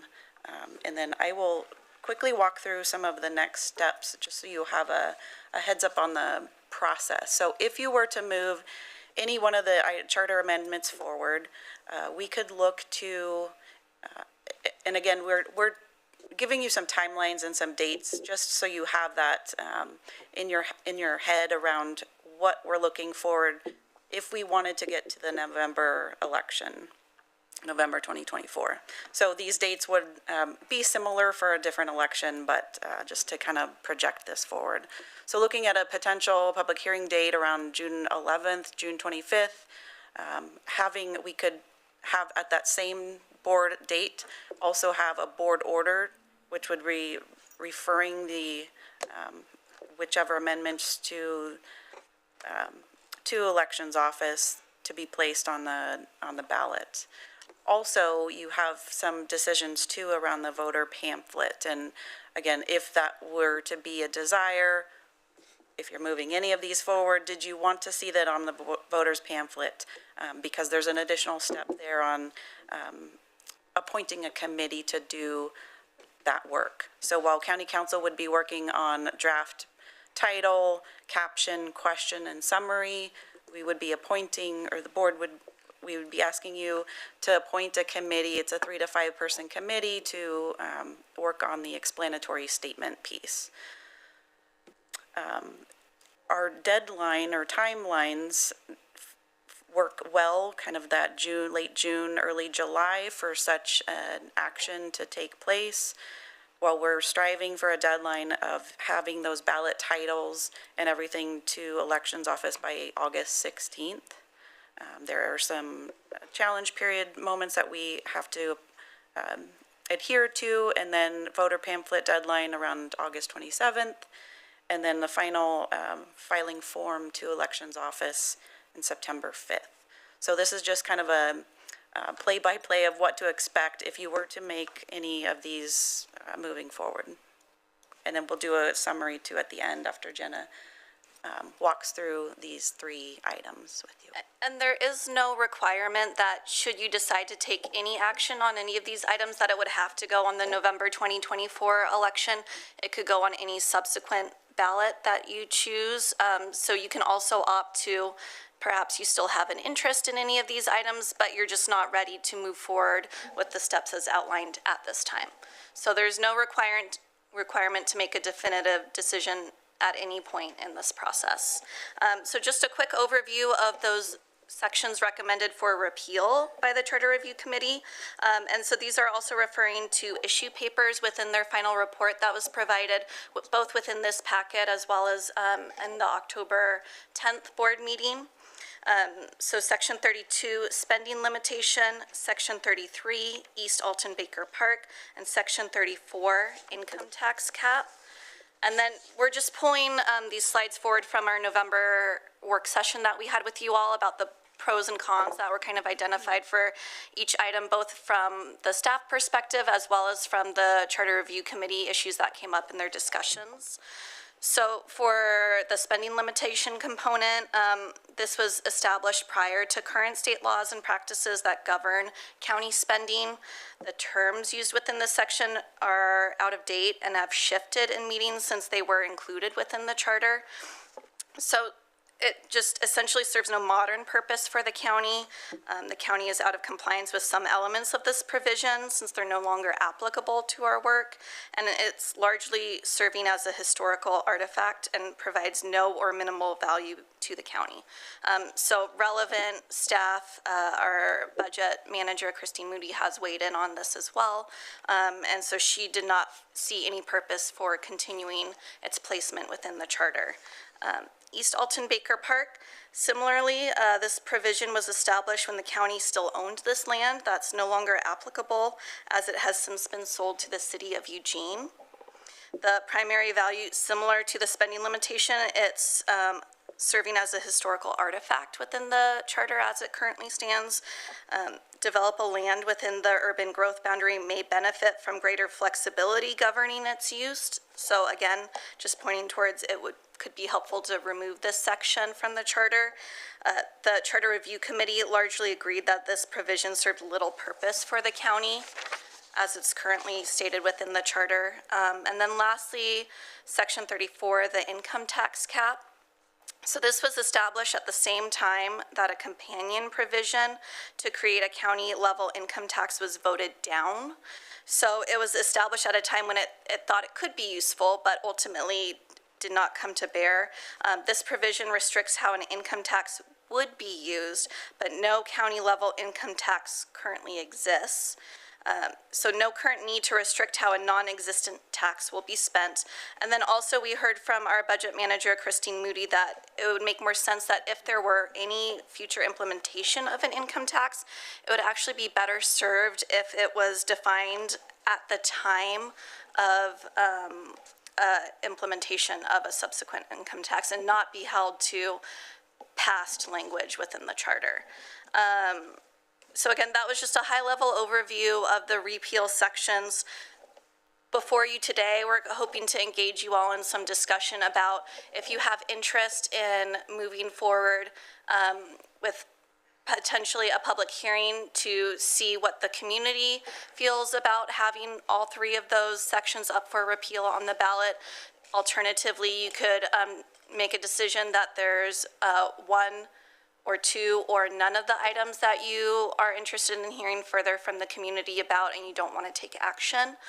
Or you can also decide that there are specific items you want to take action and then schedule a public hearing associated with those items. So it's up to you how you want to move forward with this discussion, if you want to discuss it as a suite of three or if you want to pick out any of those specific repeal sections to discuss a bit further as a group.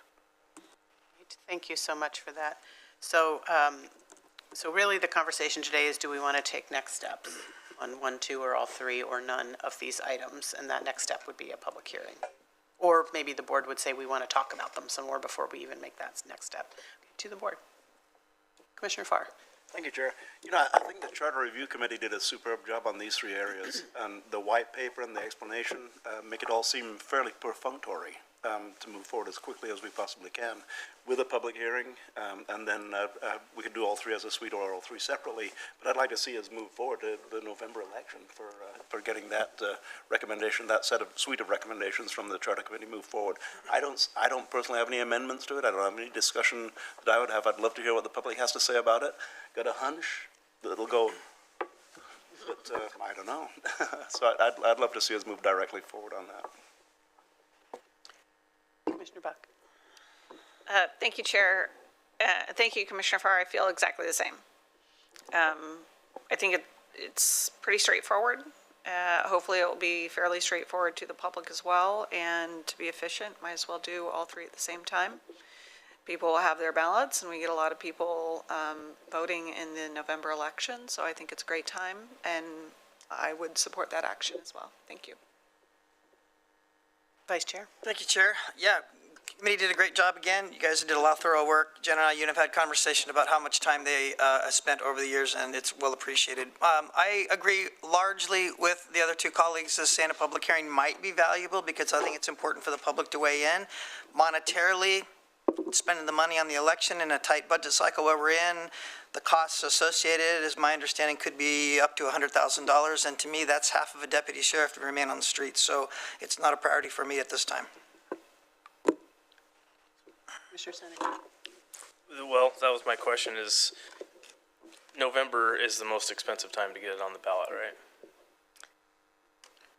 Well, actually, it's the opposite. Oh, it's the opposite. The least expensive because there's so much other activity happening. So generally, it would be more expensive if it was, for example, a May ballot in which there were no substantive issues to accompany it on the ballot because the election costs are kind of apportioned out by the number of measures or races also contributing. Gotcha. So, but is $100,000 a realistic number? It's a great question, Chair Trieger and Commissioner Seneca. We worked closely with our county clerk, Dina Dawson, as it's quite challenging to really get a clear estimate. And some of those like key aspects are really, it's dependent on the quantity of items that are going onto the ballot, the timing for which election you're going for. So this one is a little bit less expensive. Any voter pamphlet cost, as well as like how many other measures are going to be on the ballot, which we just don't know yet either. So we tried, knowing that this question did come up in the work session and some following conversations, we tried to give estimates. And I know that, the clerk is a little bit hesitant to give some of those estimates as it's truly things change quite a bit from year to year. So we wanted to give you something to look towards in the realm of, anywhere from around 8,000 has been one of those amounts all the way to 71,000 about for three measures back in 2012 when the charter review did place three going forward. So it's really hard to tell, but we did try to get a little bit of an estimate. Yeah, it is quite the range. That's tough. What is the downside to not addressing them now? I mean, what are they hurting sitting in the charter? Well, I'd say initially one of the things that I thought about is that a number of these issues came up with the prior charter review committee, and they did not get moved forward. And so then we've subsequently spent time, staff has spent time, the committee has spent time discussing those same issues that we talked about a decade ago. So there's that question. If you don't move forward with it now, is this something that in another 10 years, future boards and future staff will have to be digging through the records and have those same discussions? I'd say that's one of the key points, at least for me, just knowing that these specific points have previously been called out. It's not brand new items. Gotcha. Okay. Great. There is a means for anybody to bring up charter issues or concerns, so right, it doesn't have to be the charter review committee.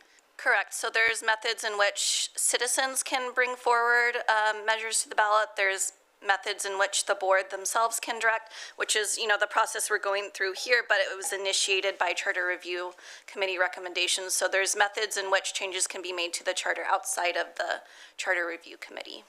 Thanks, Jen. I appreciate it. Great, thank you. Really important points to bring up the fiscal impacts. I will say broadly, I'm in support of taking the next step, giving the public an opportunity. It's information. If people either testify or if nobody shows up, that is also information. I will say to the expense, because it's a bit of a moving target, but still a pretty low dollar amount in the scheme of our total budget, and the difference with the concern Vice Chair raised, which is a valid one, it's a one-time cost. Whereas, finding the funding for ongoing positions is a totally different structural issue from a fiscal perspective. I do think spending one-time money to clean up documents, as you mentioned, so future groups aren't spending time staffing committees to review them. And as I recall from when the committee presented to us, there is a small amount of staff time every year that goes into monitoring and reporting because of how out of alignment, or even in some cases compliance, we are with what's in our charter. So I think from a sort of good governance and streamlined efficiency, like managerial perspective, it's important to get things out of the charter that the staff has to spend time monitoring or reporting on or tracking when they're artifacts. I also think it's really important that because the least fiscally impactful option is to get it on a general election ballot, we drive that. This is our opportunity to drive that timeline. If we take a passive approach and then wait for somebody from the community to raise these same issues or some other ones, then we lose a little bit of that cost containment opportunity, if you will, to move it into to the most cost-effective opportunity to clean up our sort of constitutional document, if you will. So I'm in support of at least taking the next step on all three. If there isn't other discussion at this point, okay, I see there is. Commissioner Buck. Did you want, or Vice Chair. did you have your first try? The only thing I wanted to add is that it was the question you asked regarding the voters pamphlet statement.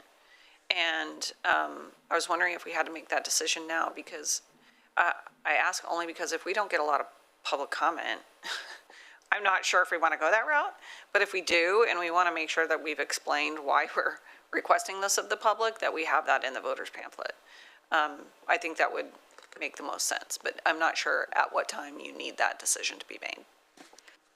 It's a great question, Chair Trieger and Commissioner Buck. You would not need to make that decision today. So it was just trying to get ahead of, while there's appointing 3 to 5 committee members when, in the past, so in 2012, when this happened, the committee itself did that work. So that is 7 folks. So if there was any discussion about who you might want to do that, we could start thinking about who those folks are, or if there were any recommendations, we could work towards having that prepared. But I would say by, late June or even mid-July, that would give us enough time to create that committee and really just focus on that explanatory statement for what's needed and meet those deadlines. Thank you. Vice Chair. Yeah, thanks for clarifying that. Yeah, I'm in support of having, like I said, the public come and give testimony if that happens, and to clean up the document. I'm just still leery about the costs. I want to make sure that we're spending taxpayers' money wisely, and if it's kind of a frugal thing that doesn't really move the needle anywhere, I hear what Ms. Guzmano's saying about future committees having to redig this up and reissue it again, and I agree to that to an extent, but right now, I'm feeling like my purse strings are really tight. That's my concern. And to that point, I would also say that, there's no requirement that if you don't take action this year, you can't take action anytime between now and December and 10 years from now, prior to the next committee, on moving any of those items forward. Right, that's a good caveat. Appreciate that. Thank you. And without anything else, we have 3 motions before us. Well, let's do the first motion, Chair. I move to approve taking the next steps toward repealing Section 32, spending limitation of the Lane County Charter as recommended by the Charter Review Committee. I'll second. Been moved by Vice Chair, seconded by Commissioner Buck to move on next steps repealing Section 32. Any discussion to that motion? Seeing none, I'll call for the vote. All those in favor signify with an aye. Aye. That motion carries 5-0. Chair, I'd also like to move to approve taking next steps toward repealing Section 33, the East Alton Baker Park of the Lane County Charter as recommended by the Charter Review Committee. I'll second. Been moved by Vice Chair, seconded by Commissioner Buck to take next steps on Section 33 repeal. Any discussion to that motion? Seeing none, all those in favor of the motion signify with an aye. Aye. Motion carries 5-0. And finally? Finally, Chair, I'd like to move to approve taking the next steps toward repealing Section 34, the income tax cap of the Lane County Charter as recommended by the Charter Review Committee.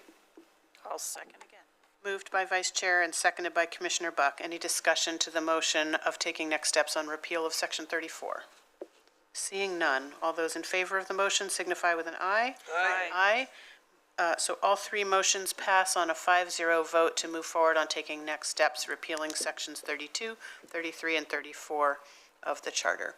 Thank you very much for your time today. So much, and we'll see you next Tuesday where there may be a little bit more of a lively discussion around potential revision language. Thank you.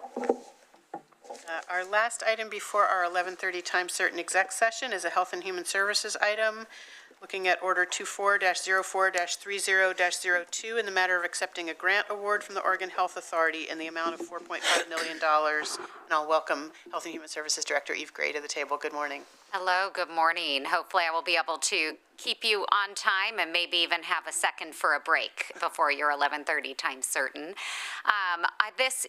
I just wanted to take an opportunity to call out this grant specifically, which is associated with House Bill 4136. That was a bill carried, as I think you are all aware, by Representative Nathanson, and was a response to the closure of the University District Hospital in Eugene, really thinking through what can we do as a community in the short term and in the short session in order to improve access to care within our community, knowing that we had lost access to an emergency department. So there were three provisions within this bill, one of which is not a dollar activity, and that one was that registered nurses in the state of outside of the state of Oregon, if they are licensed in another state, may now come to work and receive temporary licensure very rapidly upon arrival in the state, which will allow them to work until the complete licensure process is done. The state of Oregon graduates fewer nurses than almost any other state in the nation. That is not because we have a shortage of people wanting to become nurses. It is because we have a shortage of nursing faculty.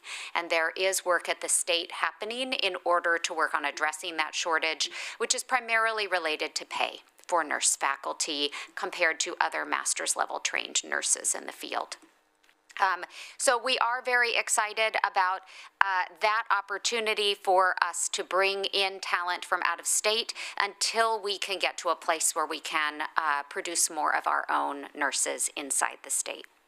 Then two other provisions, one of which was just over $1 million coming to Eugene Springfield Fire and EMS in order to run an additional ambulance unit.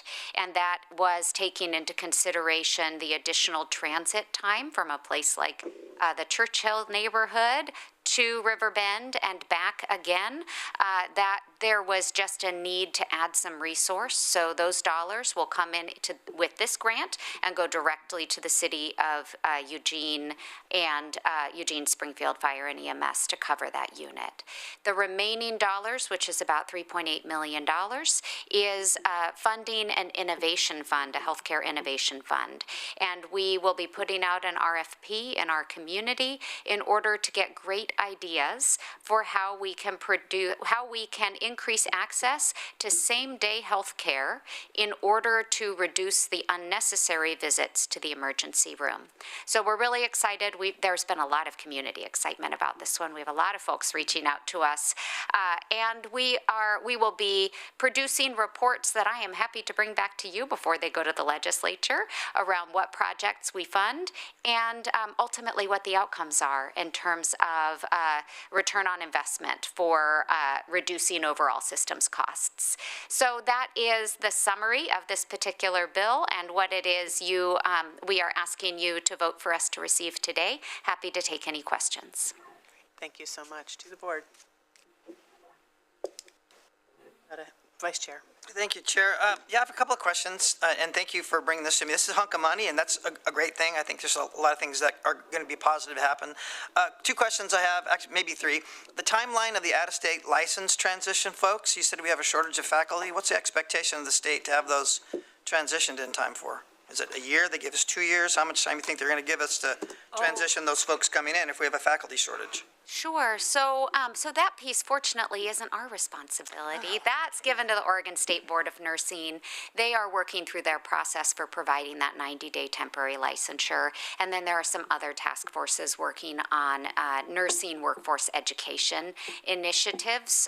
We are engaged in some initiatives within our own community, particularly Bushnell's growth, Lane Community College is interested in growing. So we will remain in those local efforts, but that's not associated with this grant. Good deal. So the second, and it's probably tied there, the expectation of the community. And as I read through the packet, it looked like, as it still does, looks like Lane County's trying to take over a good portion of what Riverbend Downtown Medical Center left. And I'm just wondering, is the expectation of the community for us to become that whole provider? So we're actually going to take on the entity of maybe making a hospital through the county? Or is that something this grant's going to help us pass on to a private type firm that would take that then over? I'm a little concerned about the county being the new hospital. So one of the things that the task force really talked about was that we don't feel that at this point we have the evidence that another hospital is necessary within our community or that the finances would work for another hospital. So we were specifically going for funding initiatives that did not involve building another hospital.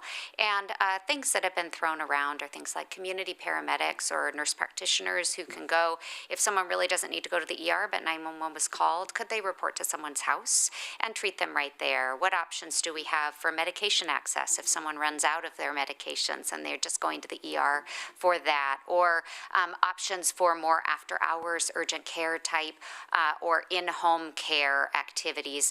Those are some of the things that were thrown out. Nurse navigation within the 911 call center to navigate folks away from the hospital. All of those were ideas, and it is not the intent of these dollars to go toward any sort of a new hospital effort at this time. It's kind of an innovative approach. It reminds me when I ran my bicycle into the back of a pickup truck that if someone would come to my house and tell me, hey, stupid, watch the street, that would be a good thing. So I think that's innovative to the hospital model that you have. Good deal. Thank you, Leah. Appreciate it. Commissioner Buck. Thank you, Chair. I appreciate the questions. It brings up a lot of conversations that I've had at NACO regarding this kind of work and care, and it's not necessarily unusual for other counties, largely on the East Coast, to actually run their hospitals in their areas. Knowing that we don't do that here, there isn't the evidence to make that case. I do know that urgent cares are often have very long lines around here. I've been to them. My family, and we wait hours and hours to get any care. And they triage the very best that they can. And the people that are working there are phenomenal here locally. We need more of them. So I'm very interested in the different kind of care ideas that can triage before they go, even before they call the fire department for an EMS, actually. Because even in our rural communities, say Oak Ridge, for example, we've talked about that specifically, where they're not getting into their local urgent care center. So they're utilizing 911 to get the paramedic out to their home, which is a very expensive way to get care. So it seems to be this area before very immediate, urgent on-site care. And I can't imagine what it would be like if my child slipped and hurt her ankle in gymnastics like she does, and I was able to call, and a nurse came out to our house, and we didn't have to wait, and I didn't have to transport her down and sit for hours in an urgent care center, and somebody could just come to the house, diagnose, determine what they needed, and totally alleviate the backlog of people that are waiting between urgent care and the emergency room. That would be really, really exciting. So I'm hoping there'll be some innovative ideas coming down the line, and I'm excited to hear about them when you start getting them back in. Thank you. Great. Well, I will just add my appreciation and to Rep. Nathanson for her responsiveness and creativity and thoughtful, as always, thoughtful policy solution to an issue of human need and community concern. I think, to Commissioner Buck's point in particular, right, we know that one of the reasons the wait times are so long in ERs is not only short staffing, but they're overwhelmed with people for whom that is not the appropriate place for care. And you wait a long time if you're there because you you have a Sunday morning bagel injury and you need a few stitches because if somebody comes in with a heart attack or more serious, they're going to get bumped ahead of you. And so sort of being able to triage at the call center level will really alleviate and create better emergency room care as well as community care. So I think this is a win-win. Excited to hear what programs come forward with the innovation funds, and also very excited to hear back the outcomes. Is there any requirement or expectation in report back from the pass-through dollars for the city of Eugene about how the ambulance service usage looks, the kinds of calls and call volumes for those dollars, or is that squarely, are we just merely a pass-through? So we are a pass-through, though the state, it does have a grant application process that the city is working on right now and sending to us for submission. So there are some grant reporting requirements there. I don't know off the top of my head what the data points are. Okay, terrific. Thank you very much. Anything else on this from the board before, Commissioner Farr? Ever so briefly, just a word on now Rep, then Councilor Nathanson. It was back many years ago when she and I served on the Eugene City Council together, that two city councilors, neither she nor I, tried to force Peace Health into building a hospital that they wanted to build, tried to force them into a building downtown where the old Eugene Hospital and Clinic was, which is now a housing facility. And it would have also taken over where Eugene Toy and Hobby is, that entire area, that block in there.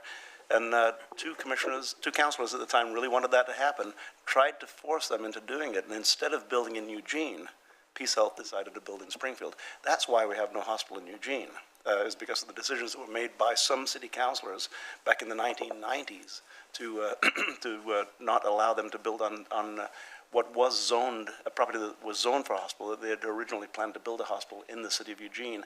They ended up building in a beautiful place, a beautiful, nice central place, which is River Bend, and nobody is arguing with that. But Councilor Nathanson, now Rep Nathanson, is highly attuned to the history of Peace Health in Eugene, and it's wonderful that she has taken, literally carried it on her shoulders through the legislature.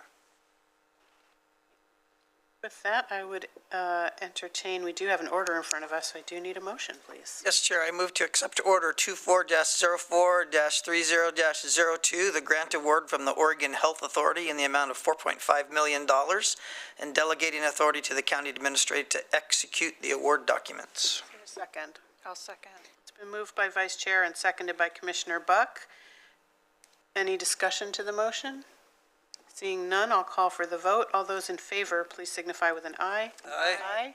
Motion carries 5-0. Passage of Order 24-04-30-02 in the matter of accepting a grant award from the Oregon Health Authority in the amount of $4.5 million and delegating authority to the county administrator to execute the award documents. Thank you very much, Director Gray. With that, I am going to read us into, we have an 11:30 time certain, so we do get about 8 minutes of a break. Board of County Commissioners will meet in executive session to conduct deliberations with persons designated by the governing body to carry on labor negotiations. This executive session is held pursuant to ORS 192.6602D, which allows the Board of Commissioners to meet in executive session for the purposes listed. Representatives of the news media and designated staff shall be allowed to attend the executive session. All other members of the audience are precluded from attending. Representatives of the news media are specifically directed not to report on any of the deliberations during the executive session, except to state the general subject of the session as previously announced. Members of the news media are not allowed to tape, video, record, or otherwise record an executive session. Verbatim notes are prohibited. No decisions will be made in executive session. We reserve the right to come back into public session should the need arise. At the sound of my gavel, we will recess into executive session and then for lunch and be back here in Harris Hall at 1:30 for a public session.